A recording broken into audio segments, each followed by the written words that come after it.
G'day there guys, thinks that listening to lo-fi hip-hop 24/7 chill beats to relax to is a personality trait. Back at it again with another episode of r/AmiTheA.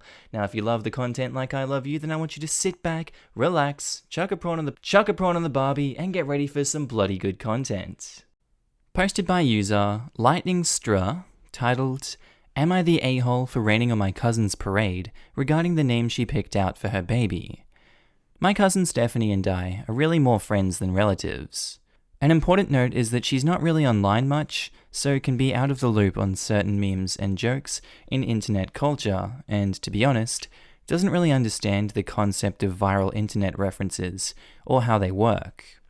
Stephanie is pregnant and just found out it's going to be a girl. About a week ago, she told a gathering of her best friends that she's going to name her daughter Karen. The room instantly went cold. But after an awkward silence, everyone else said politely that it was lovely. I couldn't bring myself to respond at all.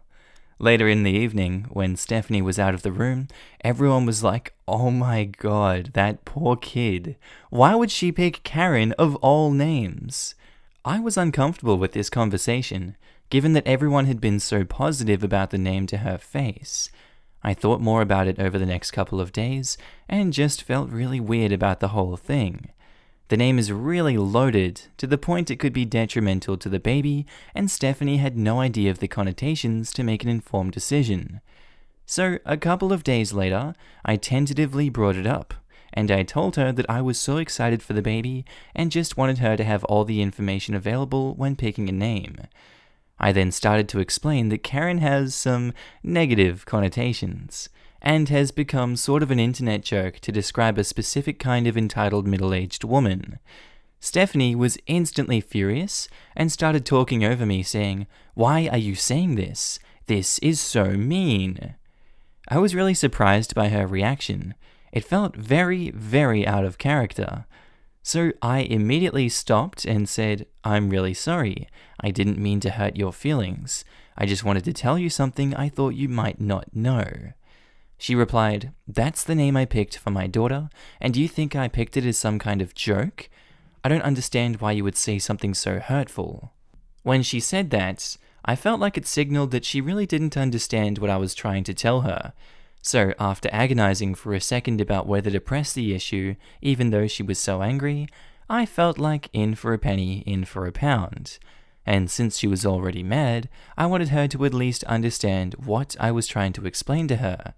I googled "Karen know your meme" on my phone, and tried to show her the screen results while saying, "Look, I'm just saying that there's more meaning to the name than you may realize." She stood up, pushed my phone away, and shouted, "Wow." She then stormed out of my home and drove away. My aunt and mum have been berating me all week because Stephanie told me that I made fun of her baby name. Stephanie has not spoken to me or responded to my texts since. I can take a hint, and I'm not going to broach a topic again that caused so much stress, but I keep going back and forth on whether I was the a-hole here by bringing it up in the first place. I'm going to go with everyone sucks here on this one. I was going to say that they're not the a-hole because they were trying to help someone out, but at the end of the day, it is your child's name. You are free to name your child whatever you want to name your child.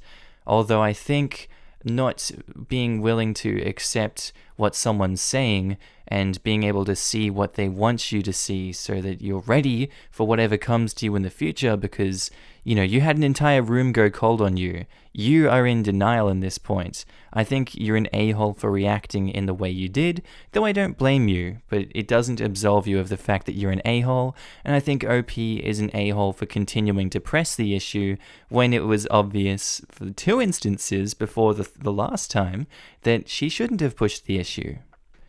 Edit. Thanks everyone. I have been properly schooled, and I accept my judgment that I was the a-hole here. Stephanie and I have a history of being extremely open and honest with each other. I was the maid of honor in her wedding, which we planned on being the case from a young age, and we always joked as teenagers that part of my duties would include taking her out of the marriage if the groom she picked sucked.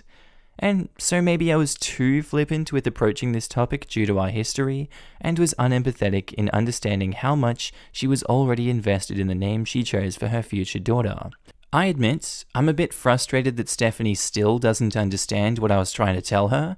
She thinks I was making some kind of weird, cruel joke, accusing her of picking the name as a joke.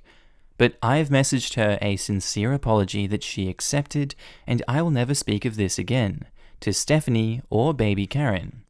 I'll also stand up for Stephanie if her other friends crap talk the name around me again. If they're not willing to voice their thoughts to Stephanie directly, they need to not say the kind of things they were saying behind her back. Edit 2. One more thing. I definitely was not trying to tell Stephanie to not name her daughter Karen.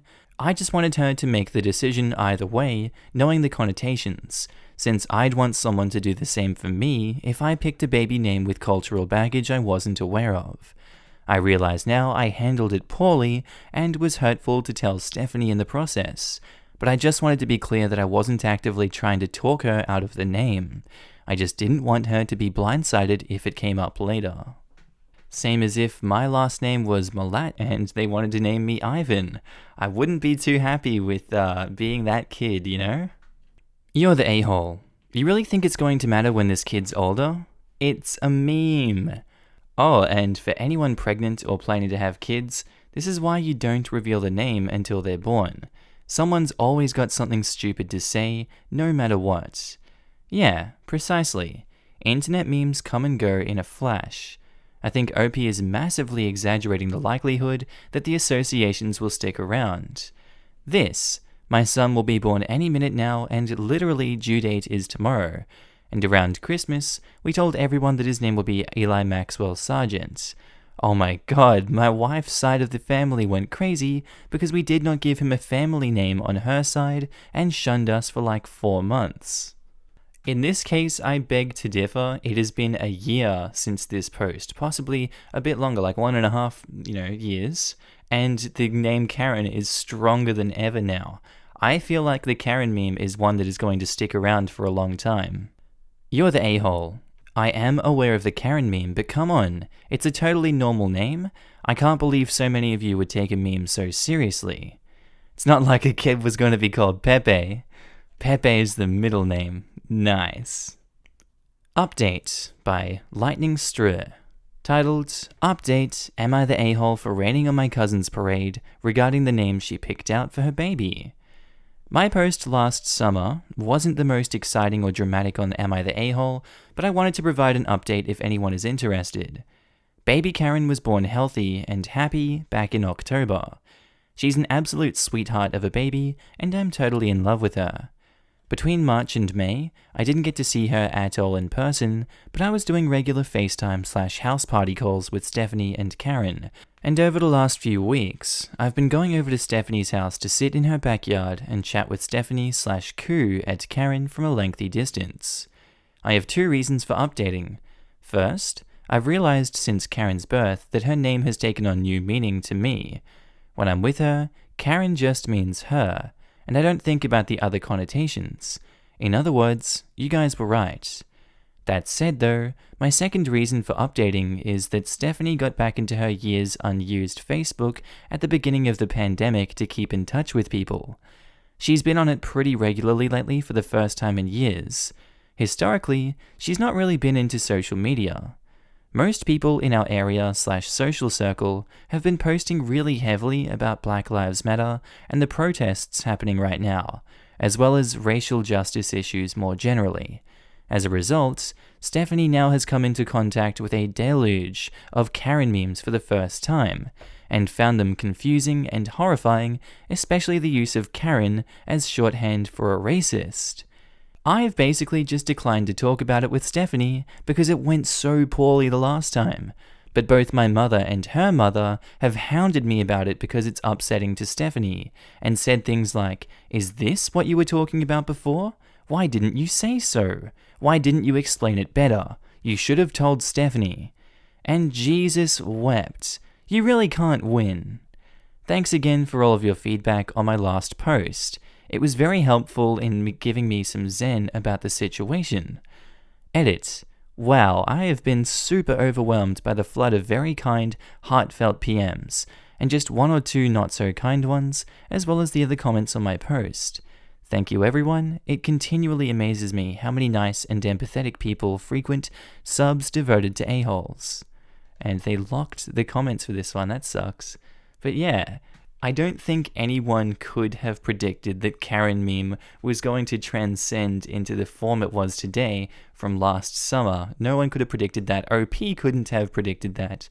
They can't be the a-hole in this situation because it changed. That's not how it works. You can't have silence and then also complete explanation when someone's in denial, you idiots. Both those mothers are such idiots for not accepting that. They just want someone to lay blame on, and screw them. Screw them. Hosted by user Am I the A-hole lost wife? Titled, Am I the a-hole for asking my grieving husband if he has feelings for his best friend? Throwaway because some friends know my u/. I'll leave out a few details because the whole thing is already painful to talk about. English is not my first language.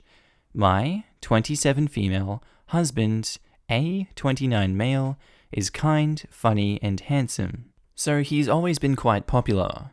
We usually hang out with the same 10 to 15 people he's close with, but 6 years ago, he met a guy his age, B, at a work conference with various companies. Said guy was extremely smart, cute, a bit more reserved, but still just as lovable. They immediately hit it off, and after a year, even started calling themselves soulmates. Soon enough, it was given in our group that my husband and his newfound best friend wouldn't usually do an activity without each other.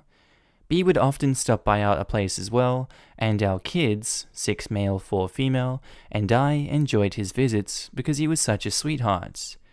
Unfortunately, just 3 years ago, B died in a serious accident because of a drunk driver. Our family was obviously crushed by the news. I gave my husband the space he needed and offered him all the help and support I could give, but I started to worry after the first year. Then I got frustrated after the second year. Now it's my 3rd year and I'm going crazy because it just doesn't seem normal to me. He's always been a doting father, but he hasn't played with our kids more than once during those 3 years. I often see him spacing out and looking and holding things that belonged to B. He wakes up in the middle of the night and leaves the bedroom to cry. I feel like he doesn't see me, or more importantly, our kids anymore. Like everything stopped mattering. And while he keeps working the same hours, I've been told by one of his closest friends, who works at the company, that the quality of his work constantly deteriorates. I assumed that maybe the issue runs deeper than I'd thought, and asked him if he'd be ready to go to therapy, but nada. Soon after we had dinner, while the kids were at his sister's, she lives next door, and he gave me attention, which I appreciated, but while we were kissing, he broke down and shut himself in our bedroom, while constantly apologizing. The day after, I sat him down and asked him seriously if it's possible that he's had romantic feelings for B. He went off on me, said that I was out of line, that I'm ridiculous for being jealous of his best friend who's forever gone, that I should know he's straight and that he's disappointed in me. I feel like I deserved to express my concerns after such a long time, but a lot of our friends, who know how sensible the situation is and how devastated my husband is, think I should have never said something that intrusive and speculative. They've called me an a-hole for doing this to him. So, am I the a-hole for saying such a thing to my husband, considering all that's happened? I'm gonna go out on a limb and say no, I don't think you're an a-hole. He's your husband, he's very close to you, and there shouldn't be secrets and hidden emotions like that in such a strong and bonded relationship. I don't blame him for lashing out like that, but I do think that counseling needs to be done. I also think it's possible to, be straight and still have a love for someone that is deep like that. Although you're not going to be intimate with them, you can still love someone. If it's a guy, you can still love them. That's possible without being gay. I think he knows that, and I think he's just going through grief right now, and that's perfectly human. That's perfectly acceptable. I don't think the husband is the a-hole either, in all honesty. I did actually say before that I thought he was an a-hole, but it's a reaction from grief, and you can't blame someone that's still trying to process their emotions. As bad a reaction that may have been, I don't think I can blame him either. No a-holes here. Your friends don't know what you know. Whether your husband was in love with his friend or not, it's a problem that everything stopped mattering when he died, and that he can no longer show affection to his children or his wife. Therapy is really a must at this point, and I think if he won't go, you should go yourself and get some advice about how to approach this serious crisis. Thank you for your advice. What made me uncertain is that most of our friends actually share the same thoughts. We've discussed my husband's state to figure out how to help him, and they implied that he must have cared for B in more ways than we thought, even if he never realized. It showed at different instances that we all witnessed. So they kind of know. They just think it should be left unsaid, but the thing is, I don't mind if he happens to be in love with B at this point. I just want my family to be better. Oh, that's interesting. I completely disagree. You can't leave something unsaid if it's jeopardizing both your marriage and your husband's relationship with his children. None of you can go on like this for another 3 years. If you won't go into therapy, I think it's fair for her to start putting herself and her children first. This marriage and family life sound miserable. He won't talk about it or make an effort to deal with it. It's understandable up to a point, but enough time has passed that his actions are clearly selfish now.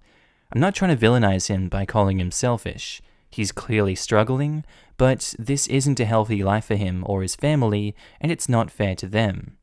She cannot fold up the relationship herself. If a spouse refuses to go to counseling and therapy, they have ceased to participate in said relationship. Do they know the extent that he's abandoned his family? It might be hard for them to grasp the situation, because materially speaking, he's still here. He still comes to parent-teacher reunions, or pays the kids' lunches, but he doesn't spend more time than necessary with them, whereas before, he would spend hours and hours hugging them and carrying them around while playing with them. So my kids deeply feel his absence, especially the oldest one who spent 3 years being coddled by my husband, who was a mother hen, while my friends don't necessarily feel that. But that is to say, they do know things are dire. We're all very close. Some of the girls have tried to make him realize how much he's been affected. His childhood best friend has tried to mention therapy. It's like he's become a wall since B is gone. This is a first for all of us.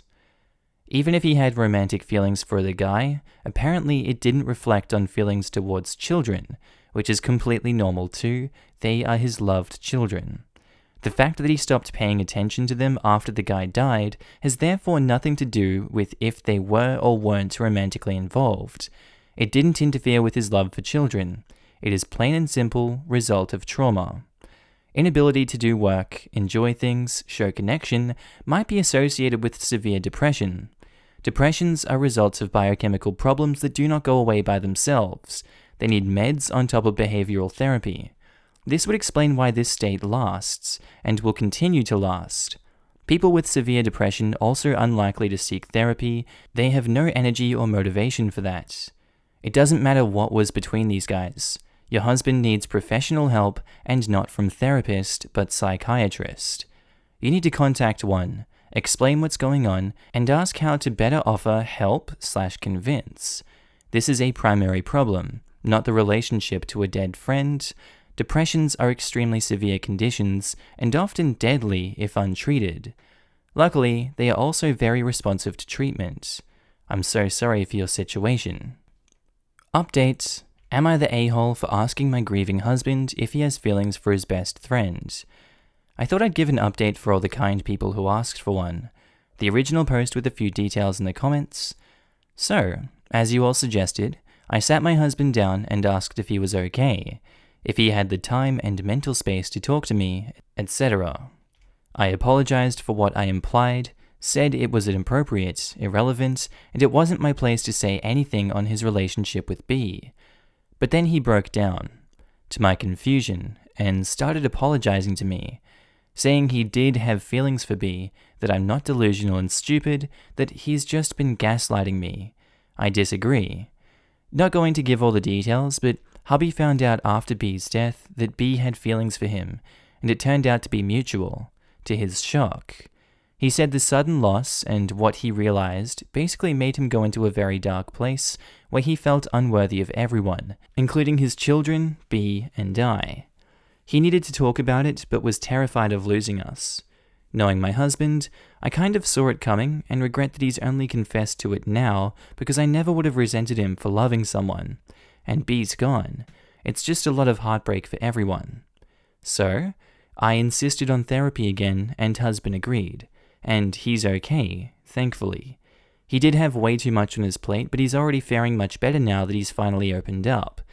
I wouldn't blame anyone for being trapped in a cycle of self-hate after all of this. He also mentioned his parents' death too, very briefly. This all felt liberating because we finally came back to our before, where we'd share and discuss everything freely. One surprise, though, is that I ended up being diagnosed. I am depressed. To be honest, I'm still puzzled because I come from a traditional Asian family where depression is a myth, but I guessed I'd never questioned myself because I was just always too busy to. Parents abandoned me when I was 5, became a barrister at 21, worked 80 hours a week, taking care of my kids, charity work, and you know what the funniest part is? I'm extremely lazy. Every second I fight the urge to lie down somewhere and sleep forever. I have these random moments where I question the relevance of it all, but they all seem insignificant in light of everything I could lose. I'm okay. I never felt like reaching a breaking point. My husband has been feeling guilty, so I slapped some sense into him and told him I'm not cancerous. We also had a talk with the kids. My oldest has been radiant since then. Youngest also likes to follow my husband around like a baby chick now. I've been an in-house counsel, so twice as less work hours, which is really cool too. Yeah, I don't know, a lot of changes, but none of them feel overwhelming. Life might be a beer, especially now, but I feel grateful. Yes, I sound like a cheesy moron. Thank you so much for your help, everyone. Edits, I might not be able to reply to every single one of you in the thread, but I want to make sure to thank you all for your support and wholesomeness.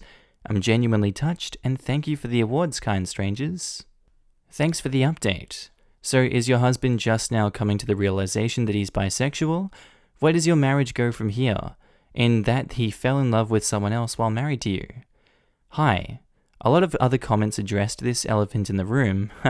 It's been almost 2 months, so my husband and I did have a lot of free time to discuss all of this, especially during lockdown. I'll try to make it short. My husband still doesn't specifically identify as bisexual. B was the one and only man he's ever had feelings for. He said that apart from B, he really would not picture himself with a man. This despite being able to picture himself with B. Some people may be skeptical about my husband's conclusions on his sexuality, but his identity is his own to define, and this is the one thing I will respect for sure. Also, trust me, bi erasure is the last thing I'd want to encourage. We already read up a lot on different labels recently, on top of what we already know. We know bisexuality doesn't imply an even sexual attraction to both men and women, etc. He just doesn't identify as bi as of now, and that's okay. About him falling in love while being married to me? It hurts, yes. I cried about it, yes. I know many are concerned with how I seem to neglect my own feelings, but I can assure you that I won't deny those, despite being a bit awkward about emotions. Obviously, in a perfect world, by my own terms, my husband would only have eyes for me, but I know my husband still loves me very deeply, and while he did me wrong these last few years, he's also a very honest man who would have openly tried to make it right by everyone had B not died. Let's say that in some other dimension, he would have wanted to end up with B. He would have told me, despite how hurtful it could have been. Maybe there would have been drama, tears and all. Yeah. But B died, and B and I are the only ones my husband is truly in love with. We both know that. There's no way to bring B back and come up with what would have been the best for all three of us. So we're staying married, simply because we do love each other as husband and wife, and because our little family is the most amazing cocoon we've ever built. I have no hard feelings when life gets in the way like that. I know it sounds like a very simple way to see things, but that's how I think, and I'm plenty happy. I don't want to get a divorce, he doesn't want to. Why should we then? Also, I know people have varying definitions of love. A few years ago, had someone told me it's so hard being in love with two people at once, I would have snorted or frowned, probably. I totally understand if some end up saying they aren't convinced by our sentiment. Posted by user Bush Did the Main, titled, "Am I the a-hole for taking the hard drive from the Xbox after I was forced to give it up to my sister and her friends?" So, I, 23 male, am currently living with my parents after I had to leave my house due to situations out of my control. I had planned on being back out by now, but COVID put a delay on my new job, so I have to wait it out. I play Xbox almost every night with my old school friends, almost all whom have moved out of the States due to military and jobs. My father bought the Xbox for me in Christmas of 2013, but I bought the external hard drive and every game that's on it. My sister, 19, has a group of friends over to our house at least twice a week. Every time they come over, I'm expected to give up the Xbox to her and her friends. I didn't mind it at first, but like I said above, they eventually began to come over several times a week. So today, me and my friends were planning a big game night since everyone was off of work. And of course, my sister is having friends over too, and I'm told to get off. Now, part of the reason I'm irritated is because everything in my life has been like this. My sister is my dad's favorite child, and he doesn't even try to hide it. She hasn't paid for anything in her life and doesn't have a job. My mum, on the other hand, just hates the confrontation. She forces the outcome that will lead to less of a fight and less noise, which is always the outcome that my sister wants, because I'll be quiet even if I'm angry, whereas my sister will blow up the house with fits of rage. So today I put my foot down and said no. My friends and I have been planning this all week, and I'm not getting off because my sister's brought people over without warning. Per usual, my dad was furious because my sister was furious, and my mum was furious because we were ruining her night. My dad said that since he paid for the Xbox, he decided who could play it, and that was that. So I decided to play his game, gave up the Xbox to my sister, but took the hard drive and all the games with me, rendering the Xbox useless from a gaming standpoint. Within minutes, my dad was in my room, demanding to know why the Xbox suddenly wasn't working. I told him that I paid for the hard drive and all the games on it, and I could decide who used it. They were more than welcome to use the Xbox that he bought now. This led to a big fight, with me being called immature and that I shouldn't ruin their night because I didn't get what I wanted, to which I pointed out that no one cared that my night was ruined since Daddy's little princess got what she wanted. It was a doozy. A fight that has been building up ever since I was a kid and was too scared to stand my ground against my father's favoritism. Now that I've cooled off a bit, I do feel like the whole thing may have been immature on my part, but I'm just so tired of being forced to give up what I want multiple times a week because my younger sister demands it, and with no backup from either of my parents. Am I the a-hole? Big, fat no. Your sister is an immature little brat and deserves to have the flame coming her way. It's been a long time coming. You do not deserve that kind of bullcrap from your parents. I'm surprised you haven't moved out and started a life for yourself, as hard as that is, but with the way the world is right now, I don't blame you for staying home and staying secure. Dear Lord, I wouldn't want to be in that situation because that is a whole kettle of fish I don't want to be fried in. Or boiled, because it's a kettle, but you know, same difference, right? Your family needs a reality check. That is disgusting on everyone's behalf. Dear Lord. I'm leaning towards not the a-hole for the actions. So you had an evening planned and she had friends over unannounced. Ruins your plans, and it's unreasonable when you had plans to play with your friends from everywhere. Pulling the external is in a sense malicious compliance. If the rules are you bought, you decide, well yeah, not the a-hole. For the fighting and arguing, it might be everyone sucks here, but it sounds like it needed to happen. Well, it sounds like something needed to happen, and this is what happened.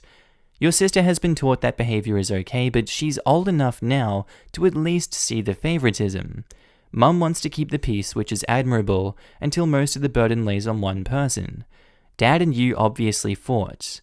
I wonder if there are underlying issues going on, like if he feels you need to be doing other things and taking the Xbox is punishment for not doing them. This sounds like more than the Xbox issue. Yeah, this is clearly a much bigger issue, but OP is not the a-hole for removing hard drive and games. Honestly, the dad is an a-hole for thinking he can take back gifts whenever he likes, and for getting annoyed when people use his own logic against him. OP, you really should have a discussion with your dad about his favoritism before you move out. I agree. The overall issue of an Xbox is kind of an immature, however, what it represents is so much more. A sit-down discussion with dad is what is needed. I'd be asking why is it okay from his perspective for me to give up my night with friends, but immature for me to do the same? I would think of all his possible replies, which might even be as ridiculous as my house, my rules, and be prepared with comebacks. I would sit down and come up with a few examples of things that have happened over the years, and explain that moving forward, having always been placed second best to my sister, that when things go back to normal, I won't be continuing a close relationship. Not the a-hole. OP said that their dad cheated on OP's mom so they could point out how they betrayed their wife and are now betraying their child. Well, where did that come from? Here's one reply from OP. Oh yeah, it's absolutely more than an Xbox issue. There is so much more that could be included in a 3,000 word or less Reddit post. Like how my father has come to resent me ever since I discovered he was cheating on my mum, and had a second family, and kept him at arm's length because of it, and one of the reasons he is much closer to my sister is because she never treated him differently once she found out. I was 12 when I found out, she was 16. What? I thought she was the younger sister. He has protected her, calling him out on his crap, where I almost had to protect my mother and act as her therapist from a very young age. Okay, I'm gonna guess that they found out at different times. She's the younger sister, but she found out like 8 or 9 years later. That's how I'm gonna rationalize that. And he has always hated how much she has told me, and even when I didn't want to know. So yeah, a lot of fun family crap that goes far beyond an Xbox issue, lol. I just wanted to know if I was the a-hole for being petty. You're definitely not the a-hole, and I'm sorry you've gone through all that. As soon as you're able, get the hell out of that house. Frankly, I'm not sure you should ever go back.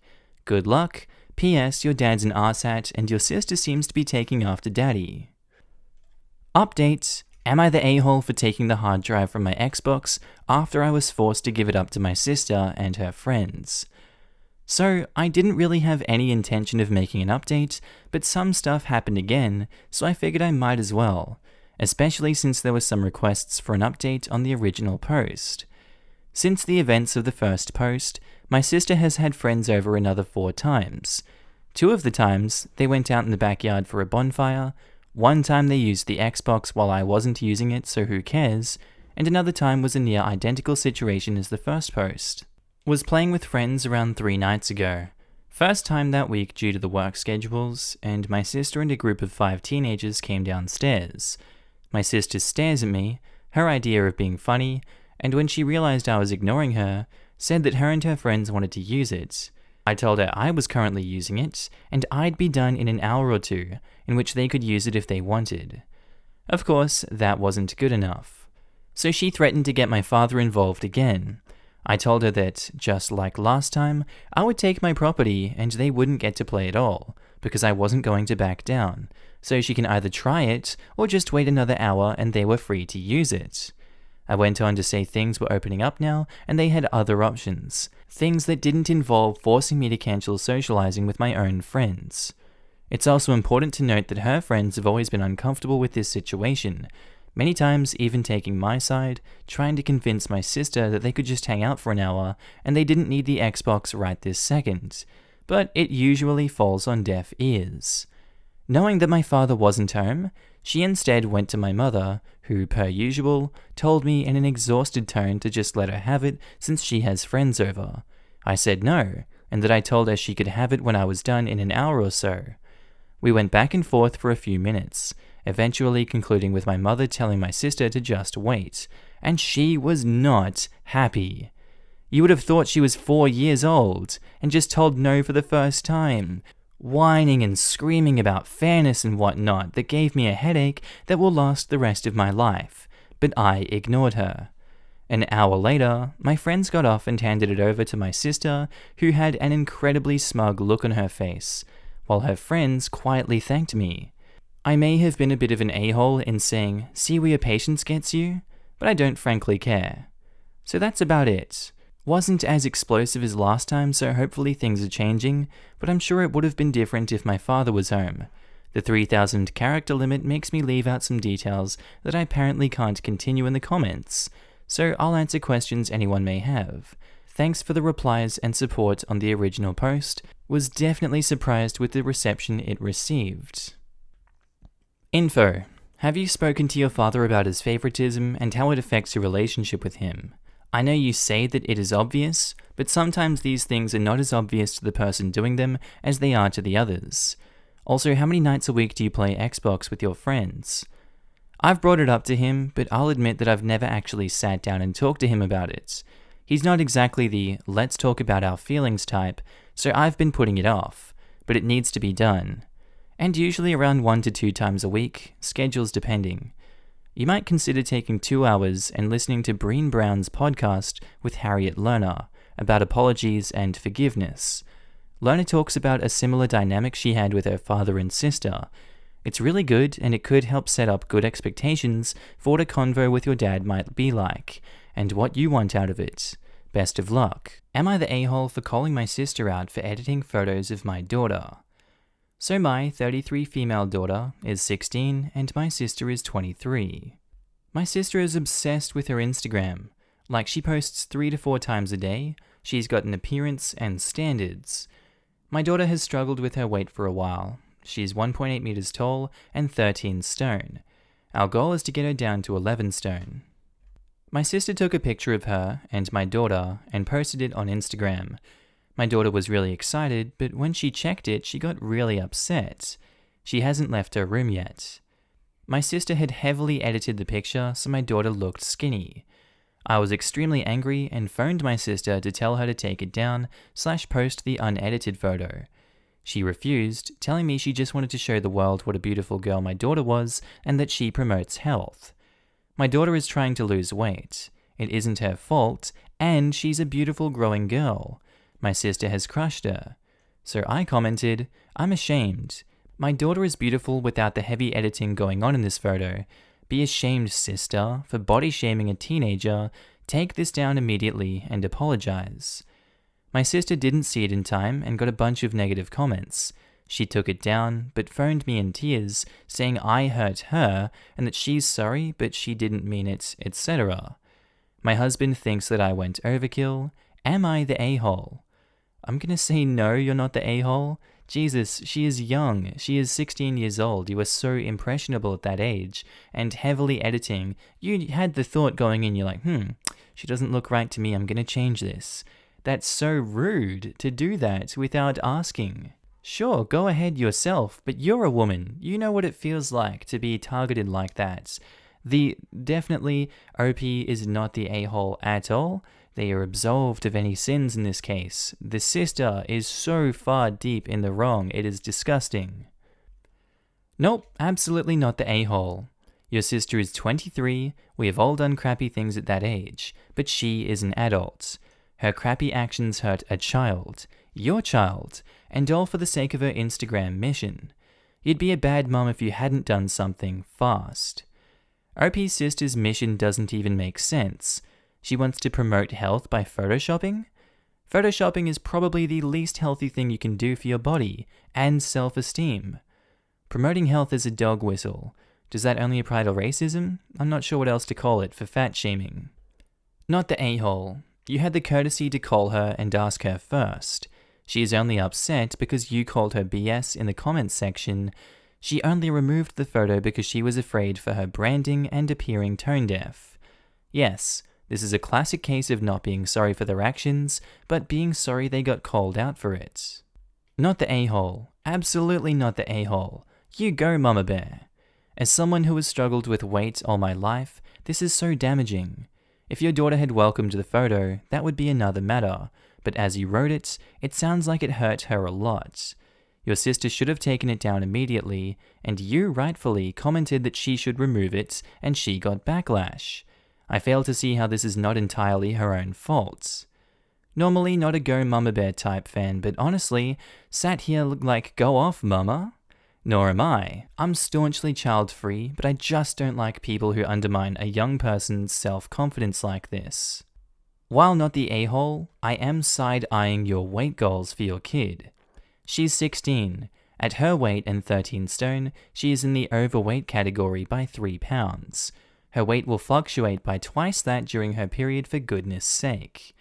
Dropping her weight to 11 stone puts her quite far towards the bottom of what is considered a healthy weight for her height. Honestly, rather than having a weight goal, it would likely be a lot better for your daughter from a mental healthy point of view to have health goals, things like running a 5K or lifting a certain weight, especially at that age of 16 when her body is still growing. I'd go have a chat with a dietitian if you're concerned. But at her age, focusing so exclusively on the number on the scale is not setting her up for a good healthy relationship with weight for the rest of her life. Posted by user CisSwimTA, titled, "Am I the a-hole for embarrassing my sister in front of her friends cause she stole my sports bra?" So, my sister borrows my clothes all the time. I use that word in quotations cause it's full on stealing. I tell my parents and they just tell her to stop, but have never punished her. I've started to put my favorite stuff in a drawer so she can't get into there. There is these 3 bras that I really like and are really expensive. The cheapest of the pair is a Nike sports bra that was around $115, and it went missing for a week. My sister had a couple of friends over, and they all do Brazilian Jiu-Jitsu, so they were sparring in the backyard. Lo and behold, she is wearing my sports bra. I didn't even care if her friends were over. I went over to her and didn't cause a huge scene, but basically said in a stern voice for her to change and take off my bra. She said if it could wait till they were done, but I said no. After a couple of minutes of fighting with me, she went to go change. After they all left, my sister was really mad at me for embarrassing her. I told her not to steal my stuff and this wouldn't happen. She told my mum, and now I'm grounded for embarrassing her and making her feel sad. Am I the a-hole in this situation? No, Brazilian Jiu-Jitsu, there is 0 centimeters between your body. You are just rubbing against people constantly. You're getting all their funk, all their disgusting body sweat up against you. That bra is going to take a few washes to get all that funk from the amount of people rubbing up against her off of that. Now that's put into perspective for you guys that don't know much about Brazilian Jiu-Jitsu. I don't think OP is the a-hole at all. She knew the ramifications of the sister's actions and she went immediately to solve the problem. She's got big balls. A lot of people wouldn't do that. So props to OP. And screw the sister and screw the mother for getting her grounded. What, you're just reinforcing bad behavior? You're a terrible parent. Not the a-hole. She shouldn't have taken your stuff. I'd go calmly explain to your parents that you will not respect your grounding unless they also punish your sister for taking your clothes, even though she has been told not to. While I agree, do not fudging do this. It's how you get a harsher punishment. I disagree with you, baby cakelings. Well, then it becomes a battle of wills. Each punishment handed down calmly, explain it is fruit from the poison tree, so will not be respected until punishment is equally applied. Make it clear you respect your parents, but in this case, you cannot accept the punishment without punishment being equally applied to your sister.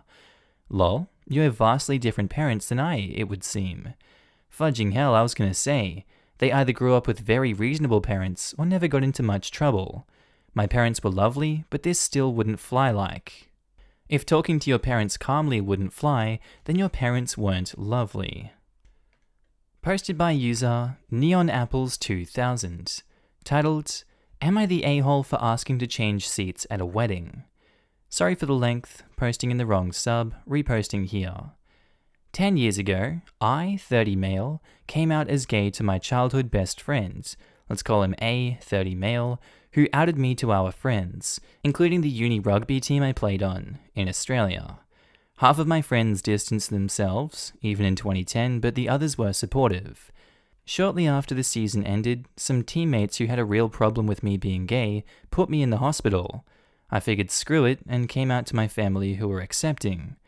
I was close with my younger sister, YS, 27 female, before this, so told her the detailed version. A outed me, I lost a lot of friends. A was one of the people involved in my injuries. I also asked her not to say anything for the reason that I won't go into here. 5 or so years ago, A married a woman called L. L is good friends with younger sister, who went to their wedding. after asking me if I had a problem with it. 4 weeks ago, younger sister and her fiancé, future brother-in-law, asked me to look at revised wedding contracts. I'm a lawyer, their wedding is delayed due to coronavirus. Amongst the info was a seating chart. I shouldn't have looked, but hey, contributory negligence. I had been told beforehand that A and L would be invited, but not that they were directly across the long table from me and my husband.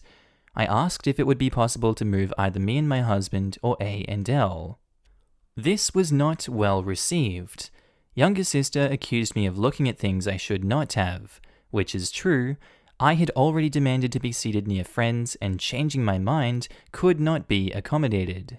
I was asked by them if A and L could be invited, so I could have objected there. I was told, but moot point, it's their wedding, and that I just need to get over it. Younger sister and future brother-in-law later communicated no changes were to be accommodated, and if I don't like it, don't come. I told them I want to celebrate their marriage, but I cannot sit across from someone who has caused me so much pain and grief. If that cannot be changed, 12 months out, mind you, then I will not attend. Younger sister has since spun this to our parents, who are demanding I apologize to younger sister and future brother-in-law for causing undue stress. Our older sister and her husband have told me I don't know the stress of planning a wedding. I do, organizing my own while working in corporate law, but whatever. My husband is supportive and wants me to explain why it's an issue, but younger sister knows already. In what universe are you an a-hole?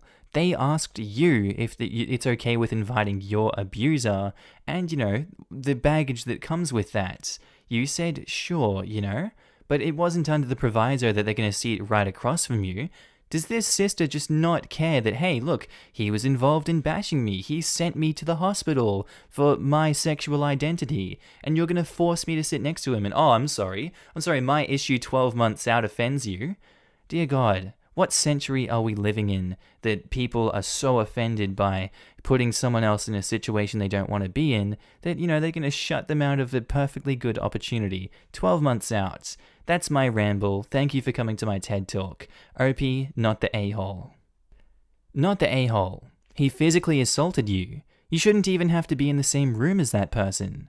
Younger sister may know what happened, but not realize the damage this person has done psychologically. You don't have to explain anything, but having a conversation with family about what happened and why you are asking to be moved away from him might help the situation. But let me be clear, she's the a-hole. You have a good relationship with her, so she should have your back when you try to communicate a concern. Edited to add, I also do not understand how they can stand being friends with someone who abused another human being over their sexuality. I can't either. I've cut a lot of people out of my life who have done the same. Or communicated the same urges. Disgusting mentality. Younger sister has, over the past few years, pointed to the fact that L has gay friends and she sees A being friends with them. I've always shut down those conversations because it hurts even more that he could accept people he hardly knows. I feel like I could have explained myself better in those situations to her, and maybe she would see why it's an issue to me. What do other gay people have to do with you? It's great that he's civil to others, doesn't change the past. My dad is the only one who has managed not to dead name or screw up pronouns for my brother's BFF/roommate, but that's manners, not acceptance. I'd personally go and be gracious for the sake of your sister, but that's a deep betrayal, and what does my opinion have to do with you or your best interests? Piss all is what? If you have a therapist and are able to get one, it might do some good to explore this issue with someone whose job it is to encourage healthy boundaries. You can't change the past, but you can decide how it informs your actions going forward. I wish she would just change the seating plan though. If you don't go, she'll probably still have to. Manners, not acceptance. That's a really good point. I'm going to remember that. I always had difficulty verbalizing what was wrong in that sort of situation. They have nothing to do with me. Even if A has changed, it doesn't change what he did to me. I point this out when younger sister made that comment, but clearly it didn't land. I would only go if not seated anywhere near A and L, and only because I am hopeful that we can maintain a civil relationship with a view to resolve this damage in the future. Not going will ultimately be the end of my relationship with younger sister, which I am prepared to do if all else fails, but would like to try to not get it to that point. Not the a-hole. How callous can your younger sister be? To not understand why you didn't want to sit across from someone who helped you put you into a hospital. You're being so accommodating already. I really don't understand why A or L or you and your husband can't be moved just a few seats down. When we spoke about A's wedding to L, I gave her an out. I cannot control who you associate with, including them. Just give me a heads up in advance when you're inviting them to milestone events so I can leave early/arrive late, etc. Because she told me well in advance they were coming, she thinks she has done the right thing and I am in the wrong. This is the most dramatic thing to happen inside my family, and it's a harsh reality check that she and I aren't as close as I thought. And there's the reality check, guys. Homophobia is just as alive in Australia as ever. It's a twisted country sometimes. Posted by user Nunoli, titled, "Am I the a-hole for calling my cousin a nice guy, which ruined his relationship with his friends?" I'm sure most of you guys know what a nice guy is. A guy who basically expects a romantic or sexual encounter because of basic social interactions. Yeah, my cousin is one of said guys. Basically, my cousin and A, one of my friends, both have similar hobbies. I know she wanted to discover more people who like the same things that she does, so I told her about my cousin. She agreed, excitedly, and I told my cousin. I specifically said that a girl wanted to be friends with him, and she's in a relationship. My cousin is kind of known for pulling the nice guy BS, but at the time I still had hope. Well, anyways, that was 3 weeks ago, and since quarantine, they've only been texting, calling, and FaceTiming. So I got a text from A, and what does she say? Well, she tells me she isn't friends with my cousin anymore. I was surprised. The day before, she was talking about how good friends they are, and how she couldn't believe that she found someone she could talk about X things with. I, of course, asked her why, and she said, "Haha, he's a nice guy, you know?" She sent me screenshots and they were horrendous. The typical nice guy stuff. Her refusing to go on a date with him and him going into a nice guy rant afterwards. So after that they stopped talking, and a week ago I mentioned it to my cousin. He told me that she was a tramp who only cares about appearances. I laughed and told him to stop being a nice guy and to get over himself. He was ticked and said a tramp like you wouldn't know, you only like dicks. Fast forward to a few days ago. He apologized and said he didn't mean it, and I forgave him. Anyways, we share some friends, and one of our mutual friends texted me, "Why are you friends with such a tramp?" He sent me what my cousin was saying about A, calling her a tramp and telling all his friends she flirted with him and sends him nudes but only wanted sex. I asked him to add me. He did, and I simply said stop being a nice guy. His friends tried to defend him, but I sent screenshots of their real conversation. I never meant to ruin his friendships, but I hear he got blocked by most of his friends and a lot of acquaintances. One of his friends even blurred out the names and put the conversation on his social media. It didn't take that much asking around to find out who he was referring to. I feel bad for him. To make it worse, his parents have called me and told me I'm an a-hole for doing that. Apparently my cousin hasn't left his room since then. I have really bad anxiety, and this whole situation is making me feel really terrible. I hate talking to random people, and now people I barely know are texting me. They're also texting A. A doesn't have bad social anxiety, but I know she doesn't like getting so much attention from people. My cousin is also being harassed, and I feel like my family is going to blame me. I don't know if I should apologize or not. Am I the a-hole? Gonna go with a big fat take here. Not the a-hole OP. Entirely, this blame lies on the cousin.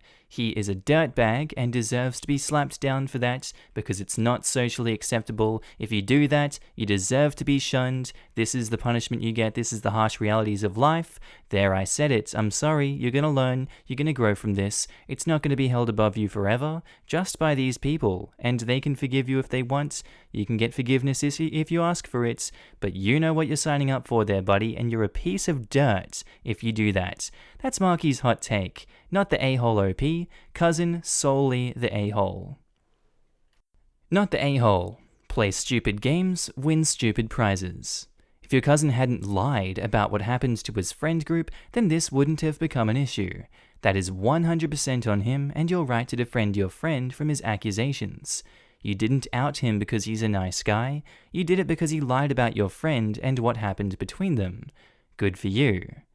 The only way to stop this sort of nice guy crap is to shame them out of it, basically. They need to learn that it's not socially acceptable to act like this.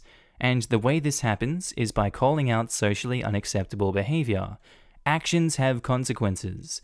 Hopefully OP's cousin learns that his actions aren't acceptable and he adapts his behavior going forward. How? To me, this just reinforces the me against the world mentality. Of course, you think his behavior is terrible because you're a trampy feminist who hates men and treats them like trash. That's what he can tell himself. He's so misunderstood.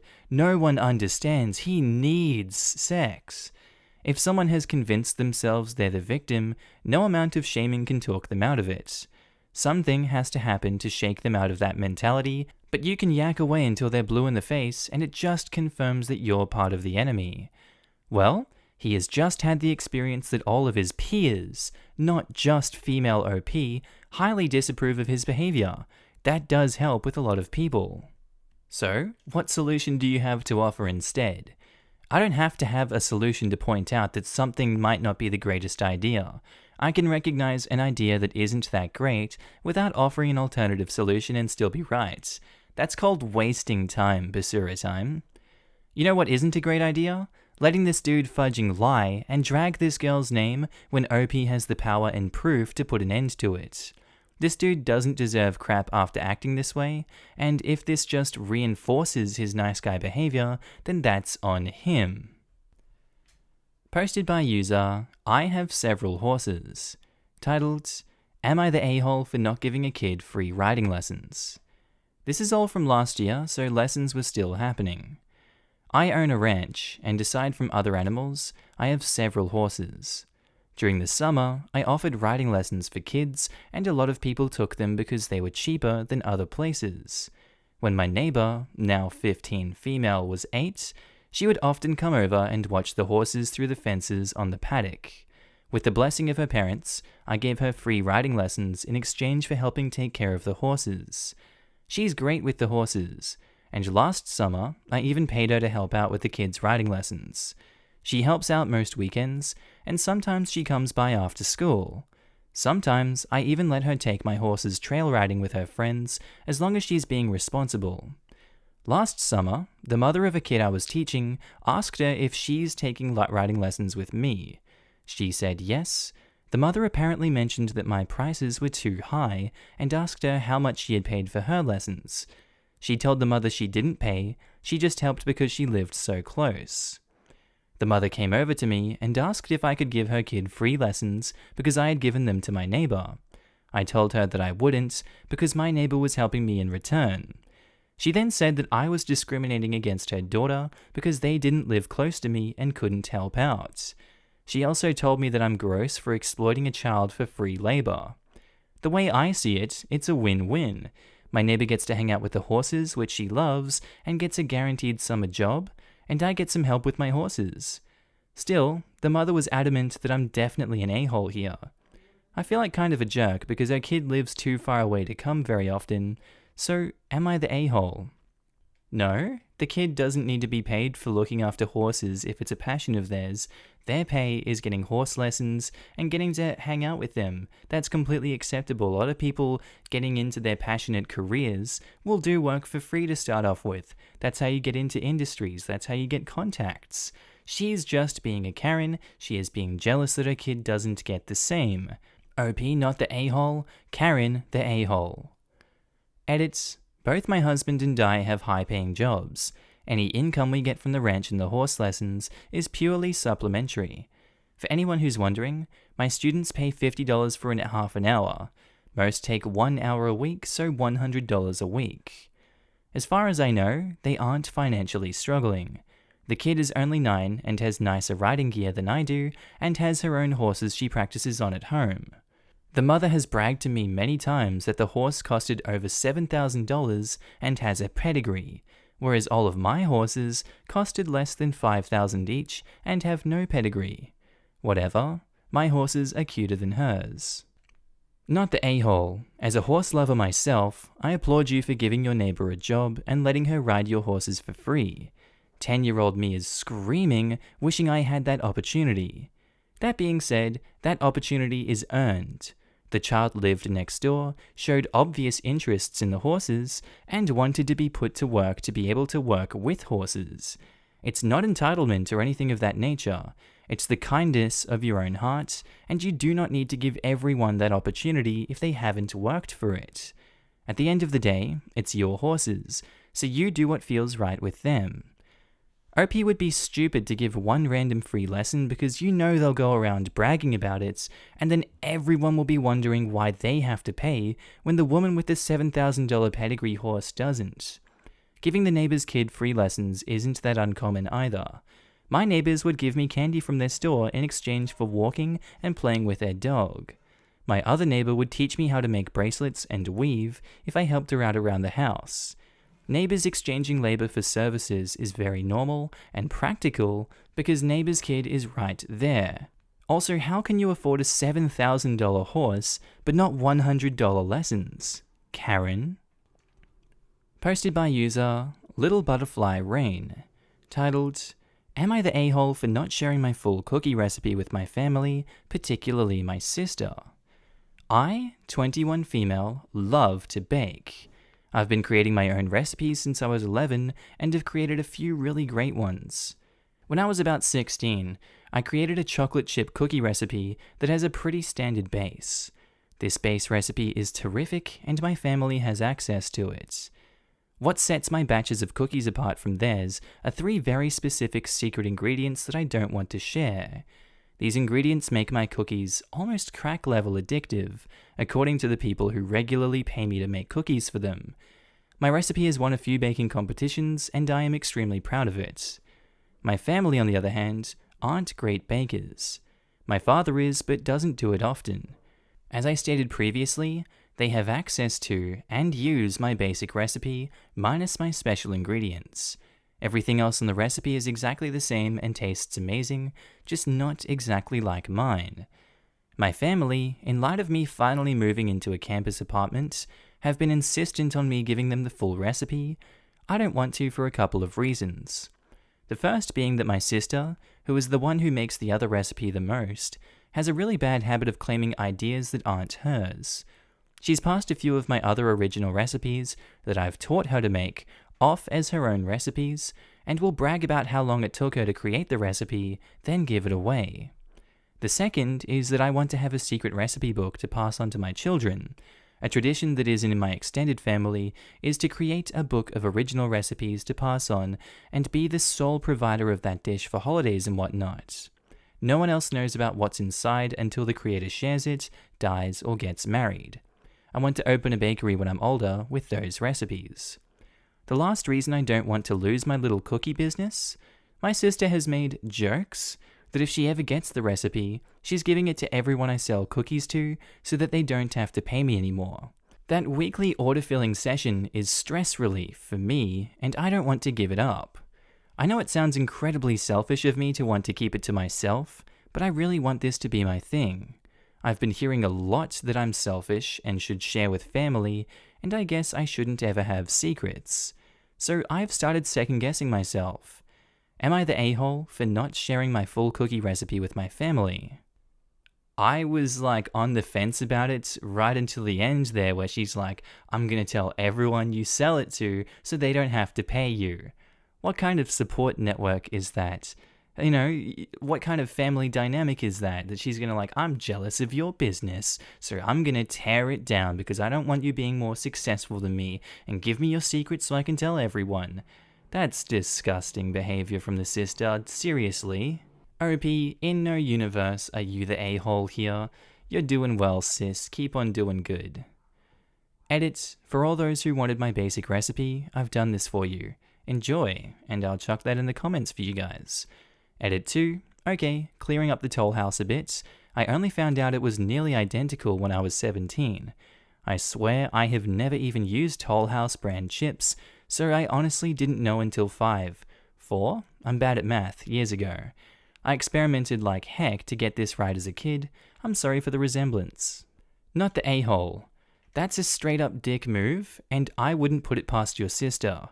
Keep your secrets, you share the cookies with your family, and that's enough. You don't have to give them your recipe.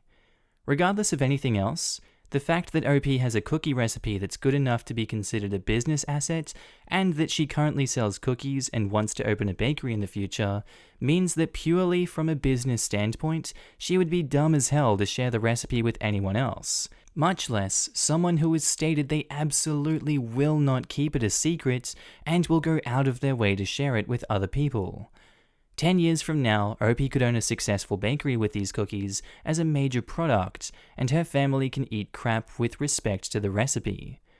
Agree, she shouldn't share it with the sister who will just try to profit off her, but want to add my perspective. I'm a pastry chef and have been lucky enough to receive around 20,000 recipes from my fellow chefs over the past 17 years. I always share my own recipes also, as I feel like it's just good karma and professional courtesy. If you end up in the industry, I think you would be surprised at how much we all try to teach each other and learn from each other, rather than it being competitive. That said, if OP wants to solely run a cookie business, then she should probably just keep it a secret. I feel like there's a difference between trading back and forth with peers as a professional courtesy and giving one way to someone who specifically said they'll use it to sabotage you. Yup.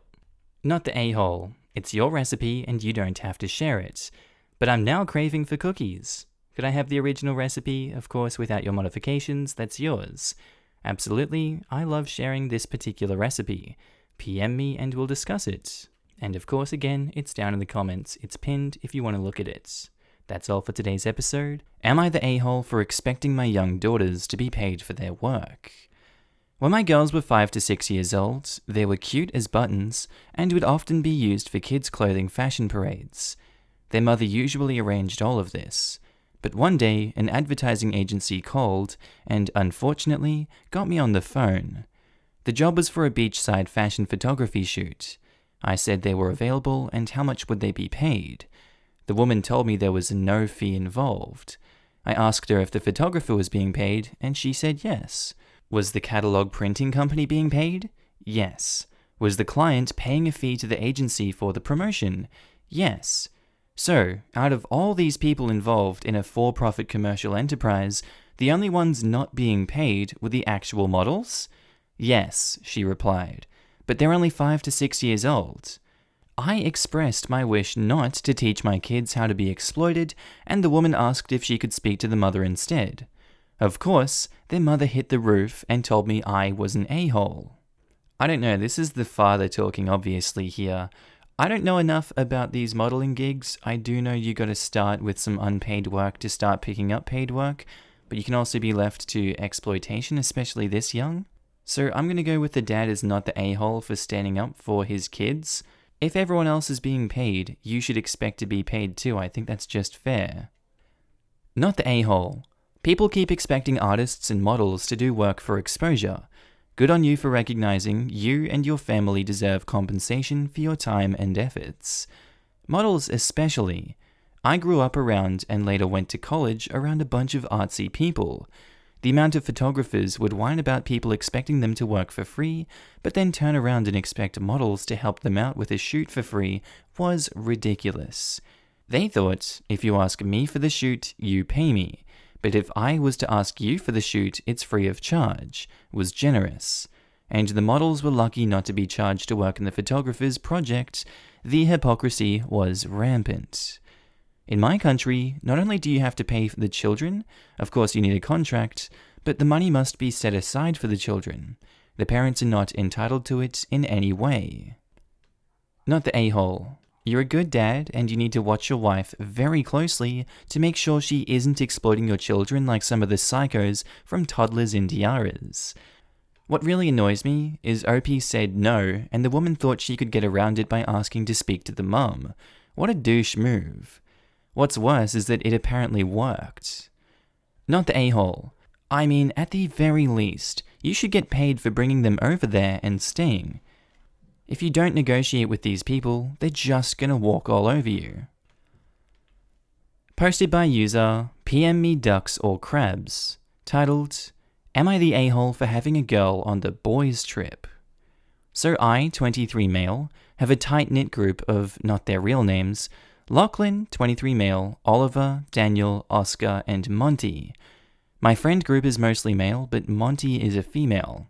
We invite her over for camping trips, fishing trips, and stuff because she's in our friend group. We don't really care that she's a female, you know? I don't know how to explain it, we're just boys that are good friends with a girl. You see, I have a girlfriend named Molly, and she thinks it's weird for a girl to hang out with boys. Monty is gay and has a fiancé whom she loves dearly, so I don't see how that matters. Even if she wasn't gay, we don't sexualize her as she's our friend. The whole group went on a camping trip. I told Molly that I was going with my friends for the weekend to go camping, and she said she was going to hang around with her friends, and had fun. We stared at the stars, made s'mores, and slept in a massive tent. When I came home, my girlfriend was pissed that Monty came on what she assumed to be a boys' trip, but the thing is though, I never said it was a boys' trip. She is now ignoring me. Am I the a-hole?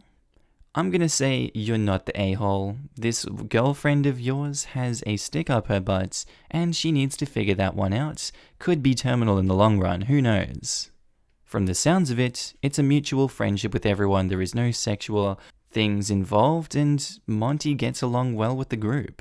Your girlfriend has a huge problem, and that's her problem. You're gonna need to sort that out with her. You're not the a-hole. Edit, I forgot to mention, Molly knows Monty is gay, and she wants me to be her best man. My girlfriend is a bit homophobic as well. Edit 2, thank you all. I had a talk with Molly, and she broke down and yelled at me that I loved Monty more than her. She smashed one of my glass collectibles and said I was selfish with putting this relationship on the line. I love Monty as a friend, and honestly, right now she's more important to me right now than her. What do I do now? Edit 3, I talked to her, saying if she wasn't going to pay for my crap she broke, to stop being so homophobic. She could leave. She cried and told me that I liked that gay more than her.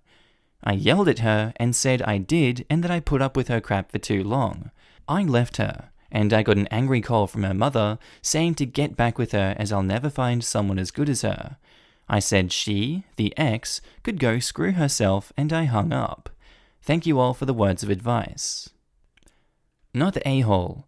She's being possessive, paranoid, and generally just icky. I'll never understand people who think that you can't have friends with the opposite sex when you're in a relationship, especially when that friend is gay. Edit. Wait, you know she's a homophobe? Which begs the question, why are you still dating her? That edit though. One of your best friends is gay and you're dating someone homophobic? All homophobes should be dumped immediately. Also, no one is a bit homophobic. They either are or they aren't, and it looks like you ended up with the short end of the stick. You're not the a-hole for the situation, but you're definitely the a-hole for dating a homophobe while you're having a gay friend. You're not going to be the one to change her, my dude. Drop her. Honestly, I only stayed because I felt bad for her, as she'd beg me to stay and she'd cry. She ruined my favorite collectible and called my best friend a gay. I finally had the balls to tell her to get out of my house. Alright, OP.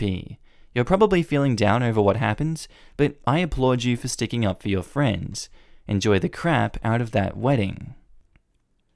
Posted by user Baked Goods, titled, Am I the a-hole for having pot cookies out in the open in my own home?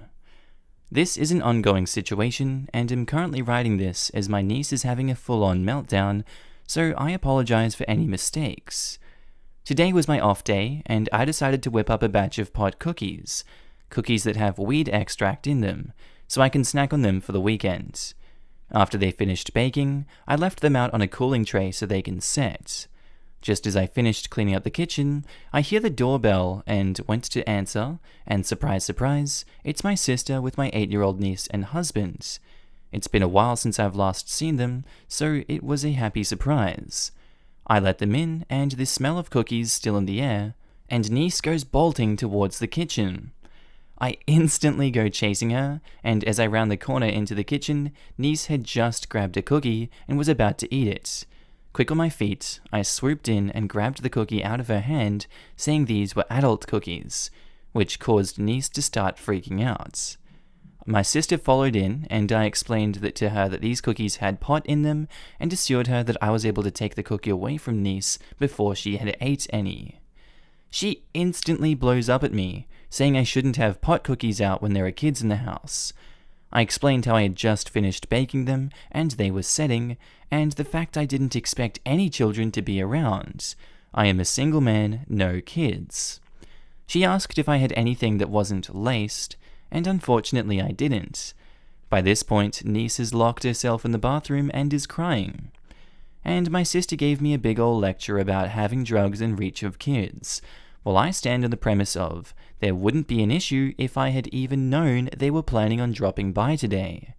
She called me a huge irresponsible a-hole, and I responded, well, maybe if you taught your daughter to not just grab crap, we wouldn't be in this mess. She left to try to get the niece out of the bathroom, and I'm sat here typing this. Am I really the a-hole here? Like, I can understand not having drugs out in the open with kids around, and I never would if I had known there were going to be kids around. Also, before I get any flack, I'm in Canada and weed's legal here. No, the sister is just making a huge mess out of a non-situation. Like, of course you didn't know that they were going to drop around. It was a surprise. You didn't have time to react because your mind immediately goes, oh, I'm going to open the door. Not, oh, I was expecting the family with the kid to be here. I'm going to go put these laced weird cookies into a place that the kid can't reach first before I go and open the door, thereby making them wait a little longer. No normal person really has that if they don't know who they're expecting to knock at the door, you know? Stupid sister. Not the a-hole, OP. Not the a-hole. It's polite to give people a heads up before you drop by. By 8 years old, you should know not to take things without asking, and locking herself in a bathroom over not getting a cookie is ridiculous behavior for an 8-year-old. As a parent, agreed. 2 to 4 years old maybe, but they're still learning boundaries, self-control, expressing their emotions, etc. 8 years old is well past those developmental stages. Exactly, and the fact that sister is defending niece is concerning. If I were that mother, I would be upset that she simply grabbed something without asking. Both mum and sister seem entitled. Very entitled. That mum isn't doing her child or herself any favors either. The days go slow, but the years fly as a parent. Respect, kindness, responsibility, empathy, all the positive traits that we want our kids to have. These are things we need to teach, and more importantly, display ourselves. Our kids emulate what we do, not what we say. There is a reason kids and people act the way they do. They were taught to by their parents and whoever raised them. This niece acts like this because of the mother, and I bet the dad had no issues since he wasn't mentioned at all, lol. Dad probably wanted a couple of cookies himself to help him put up with the kid and his wife. Not the a-hole. With all the mediums to connect with people, why would you ever pop over unannounced? What if you hadn't been home? What if you'd been in the middle of something? Would you then be talked down about having adult fun in your own house when you didn't expect anyone to come over? Man, she should be so lucky it was just pot cookies. How dare he have adult fun with kids around though? Grrr. I mean, you should be ready to entertain the whims of a child 24/7, especially when you have such kind and considerate family to bless you with their presence without notice. But OP has the right of it. It shouldn't and wouldn't have been out if he knew they were coming. They failed to inform him, not the a-hole. Posted by user ThrowawayRichDad1234. Titled, Am I the a-hole for not paying for my son's college tuition? Background. When my son was 8, his mother cheated and later left me for a richer man. I wanted joint custody, but I got obliterated in court because her husband had better lawyers. I had him about twice a month for a day or so, never overnight, and a few holidays. I would try to go to as many school events as possible to spend time with him, but it was clear that he didn't like me there. He never even acknowledged me. What hurt most was when he started calling my ex's husband Dad all the time, but called me by my first name every now and then.